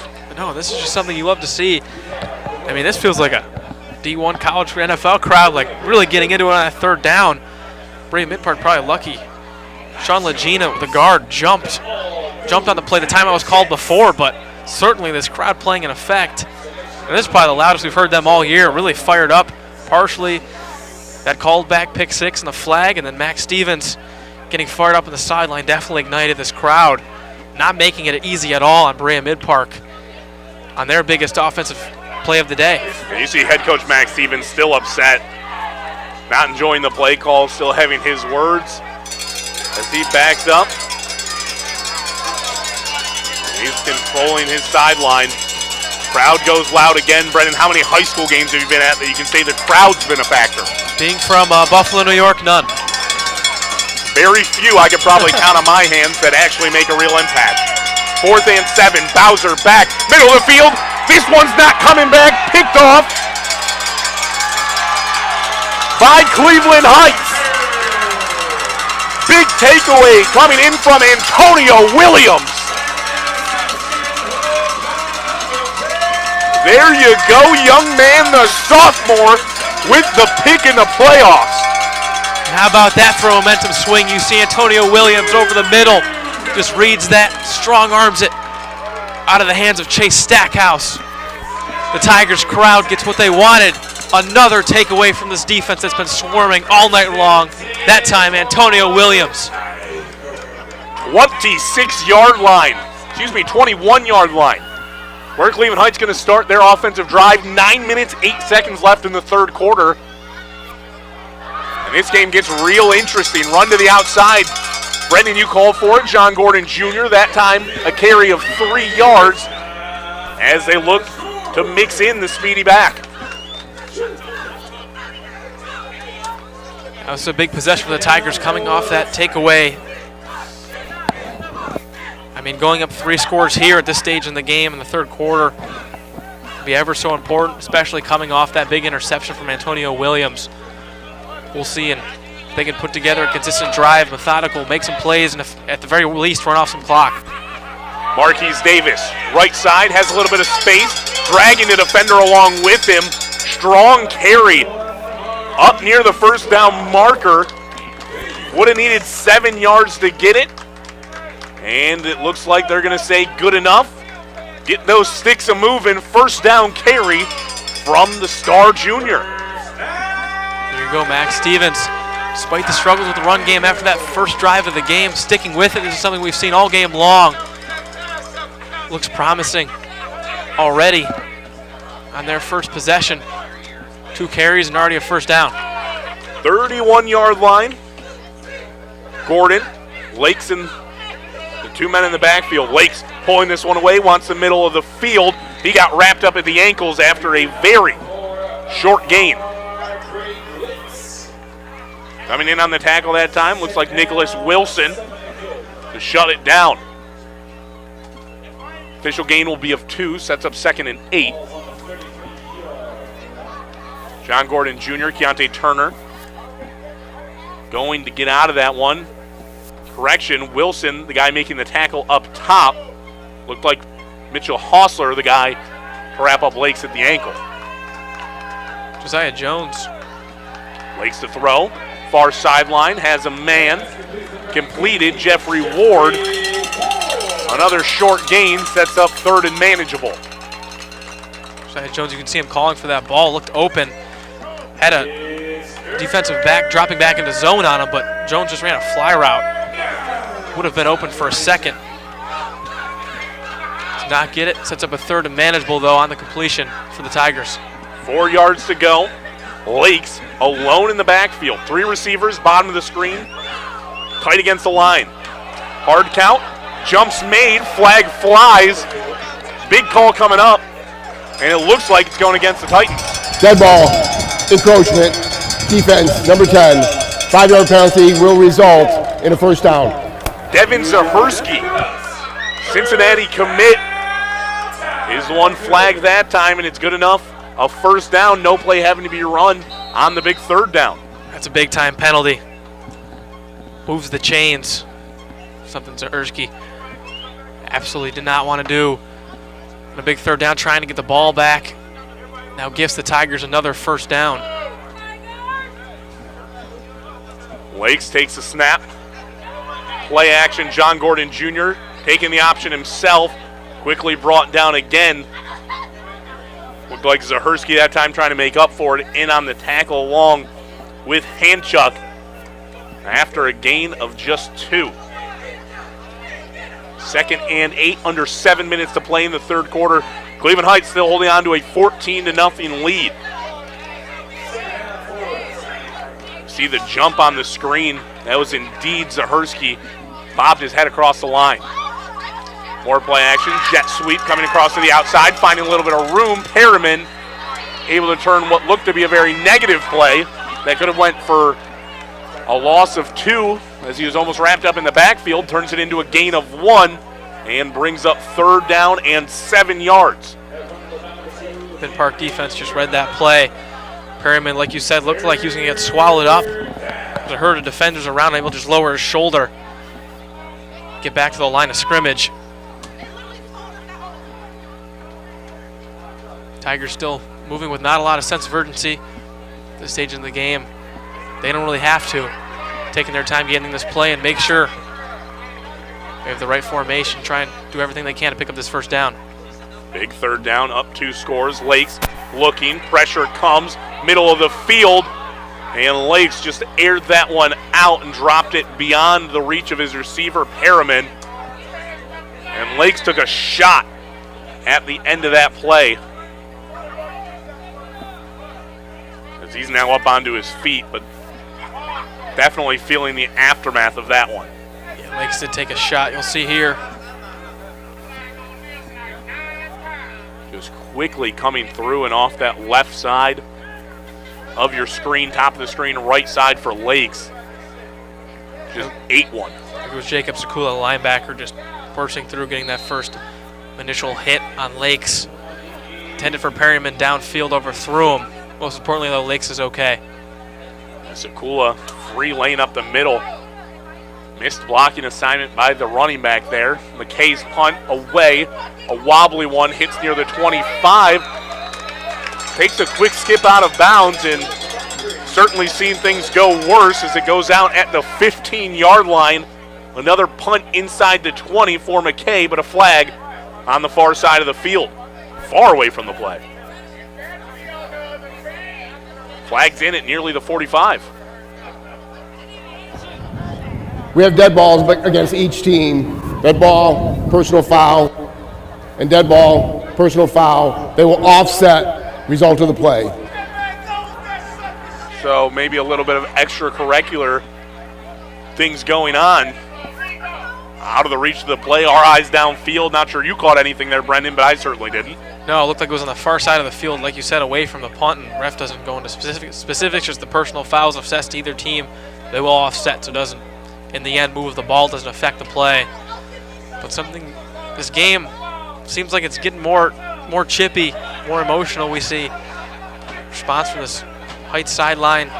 Max Stephens fired up in that last drive you saw, lighting a fire under both these teams. You think, too, in a big playoff game, as time's winding down both these teams, emotions are going to be even higher. Close play right at the end of the first half. Probably didn't help calm anything down. Run going right side. Silva on the carry. Taken down quickly. Looked like John Gordon Jr. flying in from the secondary, able to tackle him and stop that one after a gain of... You willing to give him one on that? Man, John Gordon Jr. just putting on a clinic today. I mean, his play recognition is off the charts. You see him flying in from the secondary. He knows this is going to be a run. Look, it just clogged the gap, sitting, waiting there in the middle, and then hit on the left side. Yeah, that's what distinguishes elite safeties from the rest. John Gordon Jr. just seeing these plays happen before they play out, and that's what's allowed him to have such great jumps and make these big-time stops. Early play recognition from John Gordon Jr. keeps that one to a short run. Now swing pass right side. Silva with space out in front. 25-30, putting his head down near the 35. And they'll mark him down at the 33-yard line. Move the sticks. Open space found. Bowser to Silva. And a first down for the Titans. Here's a bigger play for the Titans. Let's get Silva going. You see no defenders on that right side of the field. Silva, lots of space to work with, brought down by Marquise Davis. Those are the plays that Berea Midpark, they're going to have to start reeling together. Bowser, snap, handoff middle. More room for Silva, hit hard by Marquise Davis. And bounced back into a pair of defenders. Looks like Jason Owens as well. Jaquan Stubbs there to catch the back of Silva as he was knocked down by Davis after the gain of 5.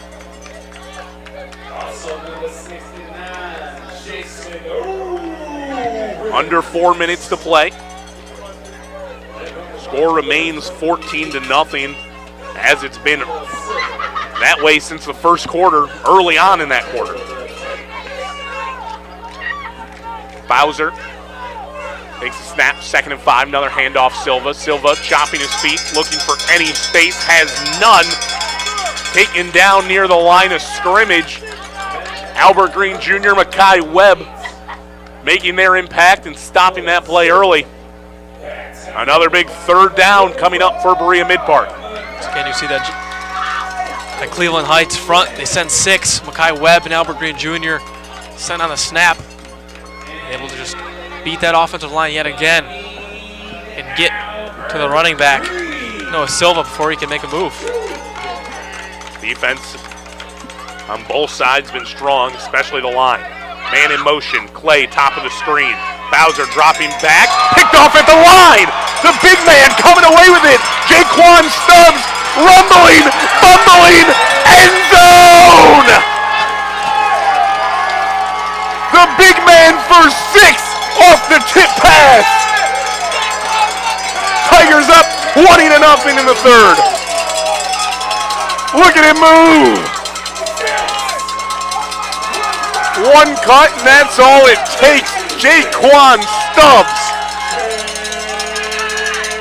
Holy. How about that for the big fella? This Cleveland Heights defense. I mean, just a ridiculous game. Jaquan Stubbs doing it that time. Took that ball like a loaf of bread to the house. Kick up and good, 21-0. A lot of the times when you see the big guys come away with the pick, you'll see them fall down or really double hand secure that ball. Jaquan Stubbs looking like a running back, making cuts, following his blockers all the way to the house. And Cleveland Heights up 21. Stubbs, yeah, like you said, really showcased those burners. I mean, he had some people in front of him he had to work around. It wasn't like a free ticket to the end zone after he intercepted it. But a showtime play in a very timely situation for Jaquan Stubbs. All right, 6'5", 250. That is not how that man was moving out there. No, he looked like he could run a 4.3 40 time. How fast he was moving with that football in his hands. Can we get a little stat cast out here? Can we get a top speed on that one? I need somebody to find the stat on Might that. have, close to Tyreek Hill numbers, I think. I would imagine so. Smoke the Dolphins wide receiver. No problem on that. 21-0. Kickoff is away. 2:44 remaining in the third quarter following the pick six from the D lineman. How do the Titans bounce back? Big momentum swing there, and they have a long road ahead of them. But it all starts one drive at a time. Daniel Bowser going to have to find some composure and find a way to lead this team. And realistically, down 3 scores. As you see Bowser's pick six once more there, Jaquan Stubbs. I mean, look at him move. He was actually hauling. He was. There's no sarcasm behind that. He was actually moving very quickly. It made my jaw drop at first. I didn't think he was going to come out with that kind of speed, especially ball in hand. He unhitched that trailer and just took off. He was gone. But again, Bowser going to have to bounce back, and he's going to have to do it quickly. Just the way the Cleveland Heights High offense can run and drain clock. You need 3 scores. They're going to start with the swing pass out to the left. Mendez in there on the catch. Goes for a good gain. Up to the 25. Brings up 2nd and 5. It's tough for Berea Midpark because at this point in the game, it seems like there's not that many adjustments to be made on offense. They've tried a little bit of everything, going more with the ground game. Cleveland Heights has been doing a good job pressing that and then trying to throw in the air. When it looks good, then it just turns bad for Bowser. So for them, there's not really any crazy adjustments you can make at this stage of the game. Just trying to keep rolling with what you're doing right now and hope they can put together some consistent drives. Looking for another run. Look to have a second effort, but Albert Green Jr., you deserve to flex a little after that one. He came in with a big hit. Mendez square on, and he won that battle. 3rd and 4 for Daniel Bowser and Berea Midpark. You'll see Green tackle here. Oof. Just stands him up. Talk about a defense firing on all cylinders. Defensive line, linebackers, secondary. 5'11", 202 Green. Guarantee you that's plenty of muscle. Bowser finds a man middle of the field. Zahersky out across the 35. And there's some composure from the junior quarterback. Find a trusty target and dot him up. There's Zahersky again over the middle on that route. One-on-one with Marquise Davis, a linebacker. He's been following him all day long. He's had success against Davis a few times when we see Zahersky making that play again. See it there, speeding Davis. Bowser, 3 receivers to the right. Won't matter, handed off up the middle. Down near to the 50. Marquise Davis in there on the stop. And it was Silva on the carry. Now under a minute to go in the third quarter. That time Berea Midpark ran the same formation. You saw that trips on the right side. You have to think that was RPO. Last time decided to throw that one. This time they decided to give it to Silva. Bowser taking plenty of time to get his play call. Under 30 seconds now to go, and I know this is looking really far ahead, but if you're the Titans, you got to start thinking, got to move a little bit. No, down 3 scores. This is the time you already right now have to start moving with more urgency. Bowser steps up, takes off, slides down. Makai Webb going to have to be careful there. Late contact after Bowser gave himself up. Nothing egregious. It's just one of those ones where you got to be disciplined on defense. Brings up 3rd down and 2. But before we get there, end of the third quarter. Cleveland Heights. That is the end of the third quarter. So far in these playoffs on defense. 7 quarters, 0 points allowed as they have a 21-0 lead heading into the 4th. Just unheard of in the story of the playoffs so far. This Tigers defense, and usually you come and you hear about this Cleveland Heights team.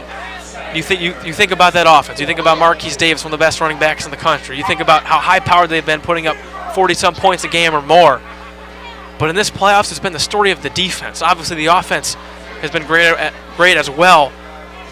But this defense locked down, and I talk about it. I just said it, firing on all cylinders. You see the defensive line making plays, the linebackers, Albert Green and Makai Webb making plays, the secondary, See some big plays. Obviously, John Gordon Jr., since Josiah Jones makes some plays.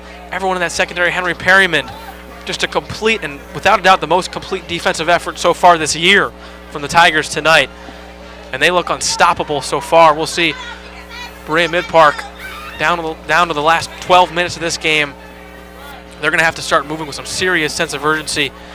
Get to that end zone quick. They're going to need to do it 3 times. But this Heights defense hasn't budged much at all this playoff so far. An underrated unit in that defense. They've been gashed before. Had as much as 43 hung on their head in the regular season. Multiple games of 30-plus, 52 against Medina. But standing tall when it matters. Titans, handoff middle. Looks like Silva again right near the first down marker. And they'll say enough to move the chains. Good carry by Silva. And a big third down pickup for Berea Midpark. It's a big-time pickup. Trust to go to Silva just to pick up the 3 yards. Obviously, 4-down territory for them. See Cleveland Heights send the blitz once again. Silva able to get through it. You got to mention those 52 points hung up by Medina against Cleveland Heights. Winner of this game goes on to play the winner of Medina Wadsworth. Currently Medina up 15-12. Middle of the field, Zahersky, good hands. Davis in coverage. Zahersky, good focus, reels it in. And it's going to be a gain of 5. 2nd and 5 coming up now across the 50-yard line for Berea Midpark. Now we're starting to see momentum between Zahersky and Bowser making plays. We saw lots of targets to Zahersky early in that first half, and then we saw it switch. A lot of those targets then going to Austin Calais. Now we've seen them find that rhythm again, once again, from Bowser to Zahersky. He's made a few good catches on this drive. 11 minutes left. Down 3 scores. Silva in motion. Bowser back. Middle of the field. Tipped away by Marquise Davis. Zahersky had a little bit of space, but a tight window for Bowser to fit it in. And Davis's coverage prevails and brings up 3rd down. Great coverage from Marquise Davis, and Bowser once again tests that matchup, that one-on-one between Davis and Zahersky. That time, see the ball, looks like it's thrown it once again behind. Zahersky Davis gets a hand on it. Setting up another 3rd down for the Titans. Zahersky, the big target, 6'5", 240. It's been him or Clay all day. Bowser back, middle of the field, finds a man, and call his name, and he shall come forward. How's that? Austin Clay finds a soft spot in the defense and picks up the 1st down catch on 3rd down. There you go. Here you see the quick throw from Bowser. It's like kind of a wobbly pass. Wasn't sure if it got tipped at the line. But Clay able to just come back to that football and hold on for the 1st down. Bowser still back. Ready to snap it. Time still winding. 10 minutes, 20 seconds. Titans down 21. At the 40-yard line. Bowser looking left side. One-on-one coverage. Clay with space, and he's overthrown. He had Antonio Williams beat down the sideline, and Bowser puts it just out of the reach of Austin Clay.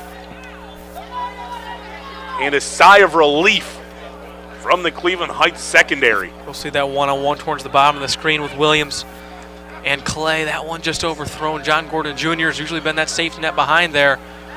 Couldn't catch up that time. Had the true one-on-one. Clay had Williams beat. Bowser just missed him. That's one as a wide receiver you have to imagine makes your blood boil. Yeah. You just know you had your guy beat, and you were open. All you needed was the ball, and it just didn't quite get there. Bowser certainly found Clay enough today to offset that. Bowser looking right side, almost picked off, instead deflected backwards, and Silva makes the grab. Almost would have been better just batting that one down, but not a massive loss. 2 yards, bringing up 3rd and 12. 9:50 left in the game. Yeah, not too much of it from Silva. Maybe with the way these takeaways have been happening, maybe a smarter idea just to get that and secure the ball. But another time where a ball batted down at the line, this pressure keeps coming. For from the Tigers defense. They've got some serious size there, able to get their big paws up. Aiden Carlisle, Rodney Harris, Brandon Caesar, all guys over 6 foot. Jaquan Stubbs going to check out. Cleveland Heights going heavy in the secondary. Tyshawn Harwell in. Right side, picked off! Henry Perriman breaks the tackle, now streaking down the far sideline. 20, with blockers in front, 10, 5, touchdown! Another pick six for Tiger Nation. 27-0 in both of your scores here in the second half on pick sixes. First Jaquan Stubbs, now Henry Perriman. Gabe McKay looking to make it 28-0, and defense is standing tall.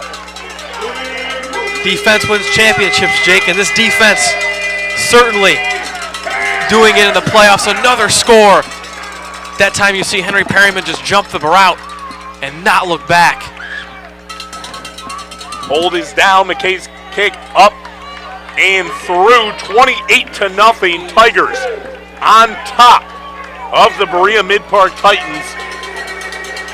And this game has swung, and it's been because of the big play all day long. Without a doubt, and I think one of the coaches, maybe Max Stevens, I think he's got to take that defense out to a nice steak dinner tonight. You see Henry Perriman just jump that route once again. Austin Clay, the intended receiver. Perriman knew it the whole way, able to jump it and takes the yardage. I mean, Brendan, think about the way that scores have been made in this game. It's been a 62-yard touchdown run for Marquise Davis. It's been a bot snap that set up a less than 5-yard field. And then 2 pick sixes here in the second half. Jaquan Stubbs, Henry Perriman. When I say it's been off the big play, it has been off the big play. Yeah. It's been both defenses. We've seen, like you said, aside from that one play, both offenses have struggled for the rest of the game up to this point, sustaining drives and getting it into the end zone on the offensive side of the ball for 6. But both of these defenses, and most specifically this Tigers defense, putting the points up on the board themselves. Kickoff went away from McKay. Flag flies. This one probably coming back. Imagine where that one was thrown. That it was a little bit of an early movement coming out from the Tigers. On the kicking team, 5-yard penalty. Redo the kick. See if the Tigers will switch up. Still trying to do that same style. Longer, higher squib kick, or if Gabe McKay just decides to boot this one away now, back 5 yards. I think if anything, this probably pushes you further into the idea of making this one short. Yeah. McKay could have booted it through the back of the end zone, as he's done all day long. Wind also slightly at his face. They'll go for the high looping kick. It's going to be returned, and it was initially bobbled. Another flag flies. Play stops as the return was initially taken by Anthony Wallace, but he won't get a chance. We might have the exact same call coming in. Can't think of another reason much to blow the play dead, unless they're calling Wallace down. Yeah, didn't see an obvious flagging. Looks like it's not a flag that's going to have them redo this kick once again. During the return, illegal block below the waist on the receiving team, number 17. 10-yard penalty, first down. So I'm thinking a combination 15-yard penalty. Wallace being down by simply hitting the ground as well. The block below the waist. We'll see if we can decipher it here on this replay. So it's definitely going to be Wallace down there. Looks like the block below the waist came in on Zion Van Leer for Cleveland Heights. Looked like DeAndre Borders as well, the guy who most likely committed. Couldn't see it exactly, but he was the one coming out of that direction. Handoff, Bowser, middle, 5-yard pickup. That time for Mendez. Titans staying on the ground now. around the 8.5-minute mark. Down 4 scores. This is a possession the Titans absolutely have to score on. And they have to do it quick. Bowser back, take the snap. Another handoff, this time going nowhere. Stubbs standing up. Mendez on the carry. And a big third down coming up. Quickly this game getting out of reach, already down 28 now. And time continues to wind. These last 2 play calls on the run and what seems like should be an obvious passing situation, have to move down the field quickly and score. Just really shows how uncomfortable the Titans have been made by this Tigers defense. They'd rather run the ball and run clock than risk passing again and create a turnover. Throw right side, Stackhouse, grab, good enough for the first down. But Brendan, you're right. Not willing to trust the ball through the air until third down right there. And if you're going to find your way at all back into this game, a miracle as it would be, you're going to have to get it done through the air.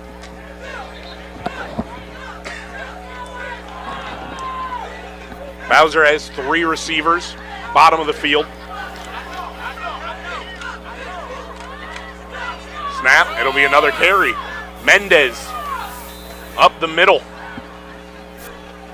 Strong run for 7, but 7:30 left to go in the game. You see one of their better runs of the night. Mendez on the carry. Still, though, that clock continues running and not moving with a whole lot of sense of urgency as this Titans defense approaching the 7-minute mark to go. Update from Medina Wadsworth. Wadsworth in the third quarter able to jump back out in front, 19-15. Again, winner of that one playing the winner of this one. Big hit made behind the line, ball loose and picked up by Cleveland Heights. Another big turnover coming out and looked like Brandon Caesar in jarred it loose. Mackay Webb would come up with it. You'll see the hit here. Indeed it is. Caesar blows up Bowser and gets Cleveland Heights the ball back with under 7 minutes, up 28. Brandon Caesar doing a great job extending that play for himself. Able to shed off that block and come back to the quarterback, make that big strip sack and add that to the resume. A forced fumble for Brandon Caesar. And that should put an exclamation point on this game for the Tigers. Lakes will hand it off, middle of the field. Look to be Davis on the carry, strong run. Gain of 5. We'll calm down a yard short of that, make it 4. Sets up 2nd and 6.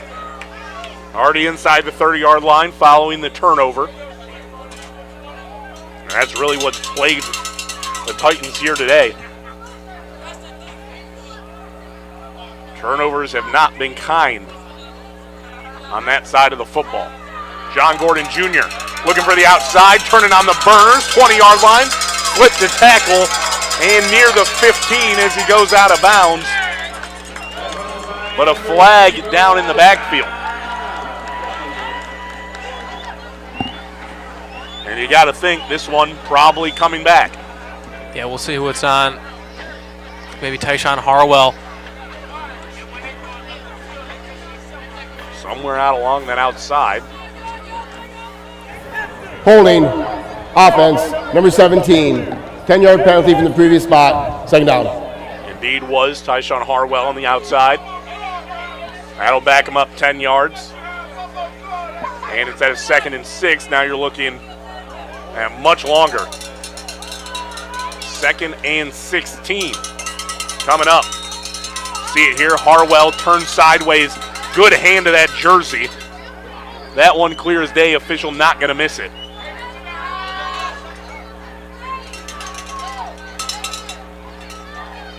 Now what do they draw up? Amir Atkins. Back at quarterback, handoff Davis. Davis breaks loose, 20, 10, forget about it. 34-0. Nobody gonna catch Marquise Davis. 36 yards for the score, 34 points on the board, and you can book it. The man who started this game off with a huge touchdown run, lucky to finish it off with another of his own. That time once again showcasing that breakaway speed. One of the best rushers in America. Yes, I said it, in America.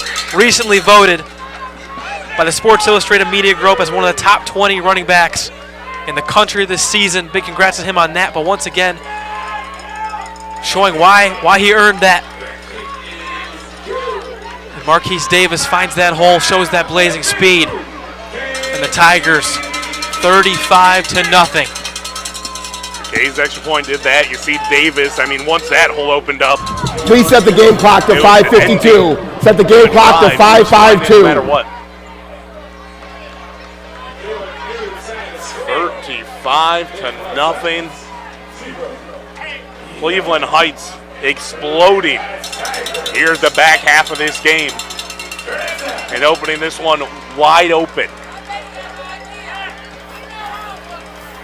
Almost at a loss for words. I mean, Marquise Davis, you mentioned it, voted top 20 by the Sports Illustrated Media Group. He eclipsed the 2,000-yard mark on the first drive today. As well, that touchdown, his 34th of the year on the ground. Yeah. Just a ridiculous video game stat line. I think if you log into Madden and create a player, create a running back, you want to be that 99 overall guy and rush for all those yards. That's Marquise Davis, and that's what he's done all year this year. Starts the game off with that touchdown. Likely to finish it off with that one. You can see that offense, too, that struggled for the back end of this game. High arcing kick. You might see the first score here. Anthony Wallace breaking loose. 20, and he's out of bounds.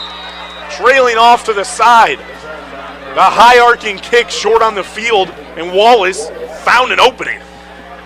And there you go. That's one of those examples where that high arcing kick can burn you. You see Wallace catching it on the run. Able to get those yardage. 35-0 in the second half. You saw it last week.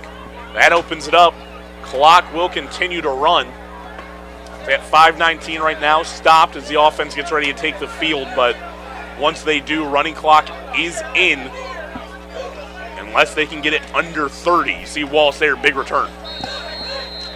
Big return for Wallace, and good time for Berea Midpark. Is now one of their best opening positions for a drive of the day. See if they can punch in their first points of the night. Hey, yeah, starting a drive inside the red zone, that doesn't hurt. At the 18, Bowser. Handoff, Silva. Silva stuffed. Brandon Caesar as well, Jaquan Stubbs. Big guys in there to make the stuff. 4:45 remaining here in the game. Doesn't hurt starting inside the red zone, but also with this Cleveland Heights defense, it's going to be hard to pick up those yards for the Titans. They show Brandon Caesar getting through there once again off that edge.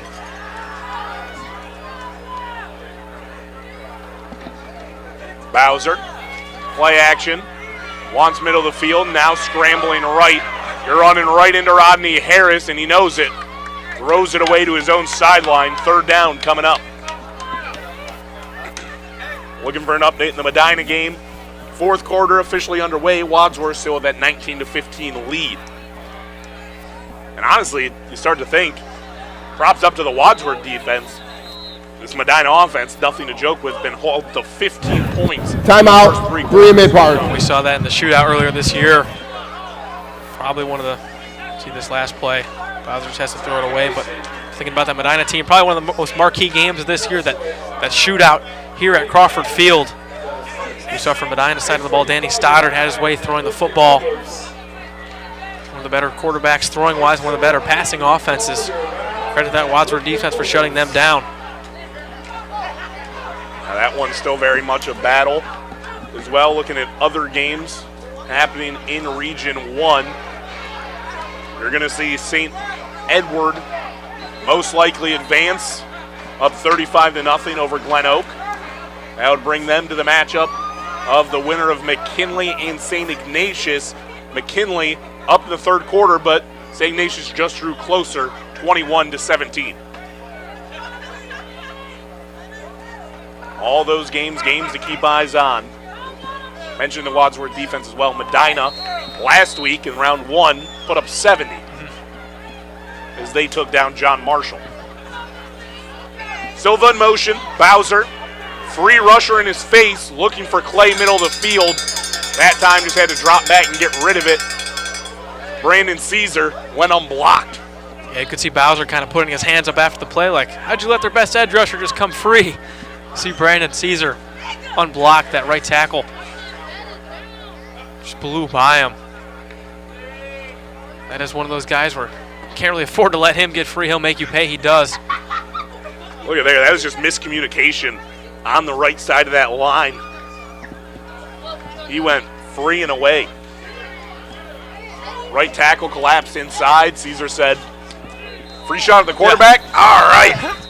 Don't mind if I do. Timeout, Cleveland Heights. Cleveland Heights going to call a timeout here with 3:08 remaining. 35-0 lead. 4th and 10 coming up. Makes sense for Cleveland Heights. Need this stop to essentially seal off the game, especially with running clock. Definitely. Might as well take that timeout likely. I mean, the only timeout they're going to have to take for the rest of this game, depending on what the Titans do out here, but just get that defense a rest, get some extra rest in between plays, drop that last final play, hopefully for them. They can seal it off with a stop here. And then with the clock still running up that 30 points, won't totally have to worry about the timeouts being used. That clock's going to run. I mean, obviously, unless Titans timeouts, but any play is going to cause the clock to run. So 4th and 10 coming up. Brandon, you want a fun stat in the playoffs for Cleveland Heights? 74 unanswered points up to this point. Bowser back under 3 minutes now. Looking middle of the field, has a man, picked off again. The sophomore coming away with his second interception as he's taken down before the 30. But Antonio Williams puts the nail in the theoretical coffin. This game is over. Close the book and do it the way they've been doing it all night long with the turnover. You see once again Antonio Williams doing a good job jumping in front of that route, picking that ball off. And like you said, no better way for this defense to finish out this game with an interception. One of the greatest defensive performances for this Tigers defense, at least this season. Just a complete effort all around. No better way to seal it off than that. And one of the most dominant performances I've seen in high school football in a while on the defensive side of the ball. Well, we might not be done. Strong run, Keontae Turner on the outside, out across the 50. Just when you think clock can wind out almost the whole way, kids still want to play. They say, we'll just run the ball. Keontae Turner says, hold up, I got space. And they're still going up and hurry up. They still want to get in that end zone again. Hand off, again Turner. Left side, bouncing inside. A good gain. 4 yards on the carry, up to the 42. Now 1:50 on the clock. It's no longer Amar Lakes. You're pretty much seeing the whole second unit here. As you'll see that big run by Turner. Finds the outside. Drags a man with him. Anthony Wallace made that tackle, but not before he got a little 4-yard shimmy on his heels. Running hard, spinning, flagged down. Would have been a strong carry of 5. We'll see the penalty. Illegal shift on the offense. 5-yard penalty. Second down. And that one coming back. Gonna back him up all the way to the 47-yard line. Clock still running, minute left. And not much left here for Cleveland Heights to do. Probably only have to run 1, maybe 2 more plays for this one. Yeah, we'll see how fast they snap this ball, but get the clock down to 40 seconds.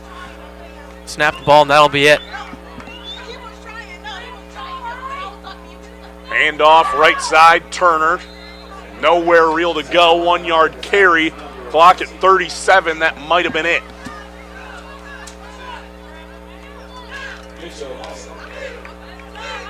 Offense going to start to rally near the sideline. Whistles blow, and that is the ball game. 35-0. Cleveland Heights defends home turf here at Crawford Field. And in the playoffs, they say absolutely not. No points being scored on the corner of Cedar and Lee. And talk about defensive domination, Jake. From start to finish, Berea Midpark Titans just struggled the whole game to get anything started on the offensive side of the ball, and that's all thanks to the effort by this defense, from the secondary to the linebackers, the defensive line, playmakers all around. So many just star performances out of so many players. It's hard to highlight one.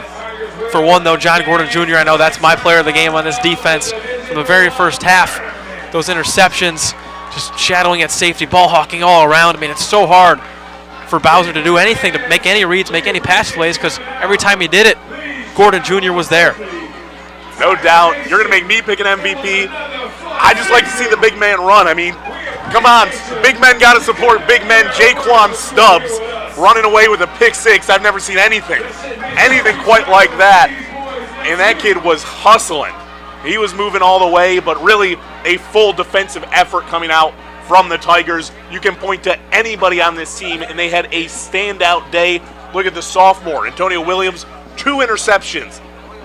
Literally pick out any single person, and you can highlight 4 or 5 plays where they made a massive impact in this game. Without a doubt, Jake, and especially in the playoffs, we think about how high-powered this offense is, and we saw some struggles today. We saw after that first drive, the offense struggled to really mount consistent drives, but the defense in the playoffs said, we're going to pick you up, we're going to carry you through this, it's okay. We're going to be able to do it and come out on top due to our efforts, which is exactly what the dynamic needs to be. If both aren't working, firing at all cylinders, you know, the defense is there to pick you up, and I know vice versa. If the defense wasn't playing at their top level, the offense would be there to pick them up. The defense, though, picks up the offense today, which was still a good offensive effort. We saw Marquise Davis find the end zone twice, but really the story of the day, that Cleveland Heights Tigers defense, they were swarming.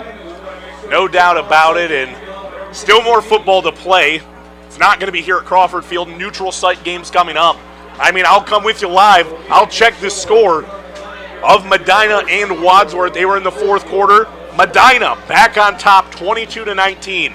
Winner of that one, a neutral site game coming up against Cleveland Heights. So you're going to want to keep your eye on that score, see who's coming up.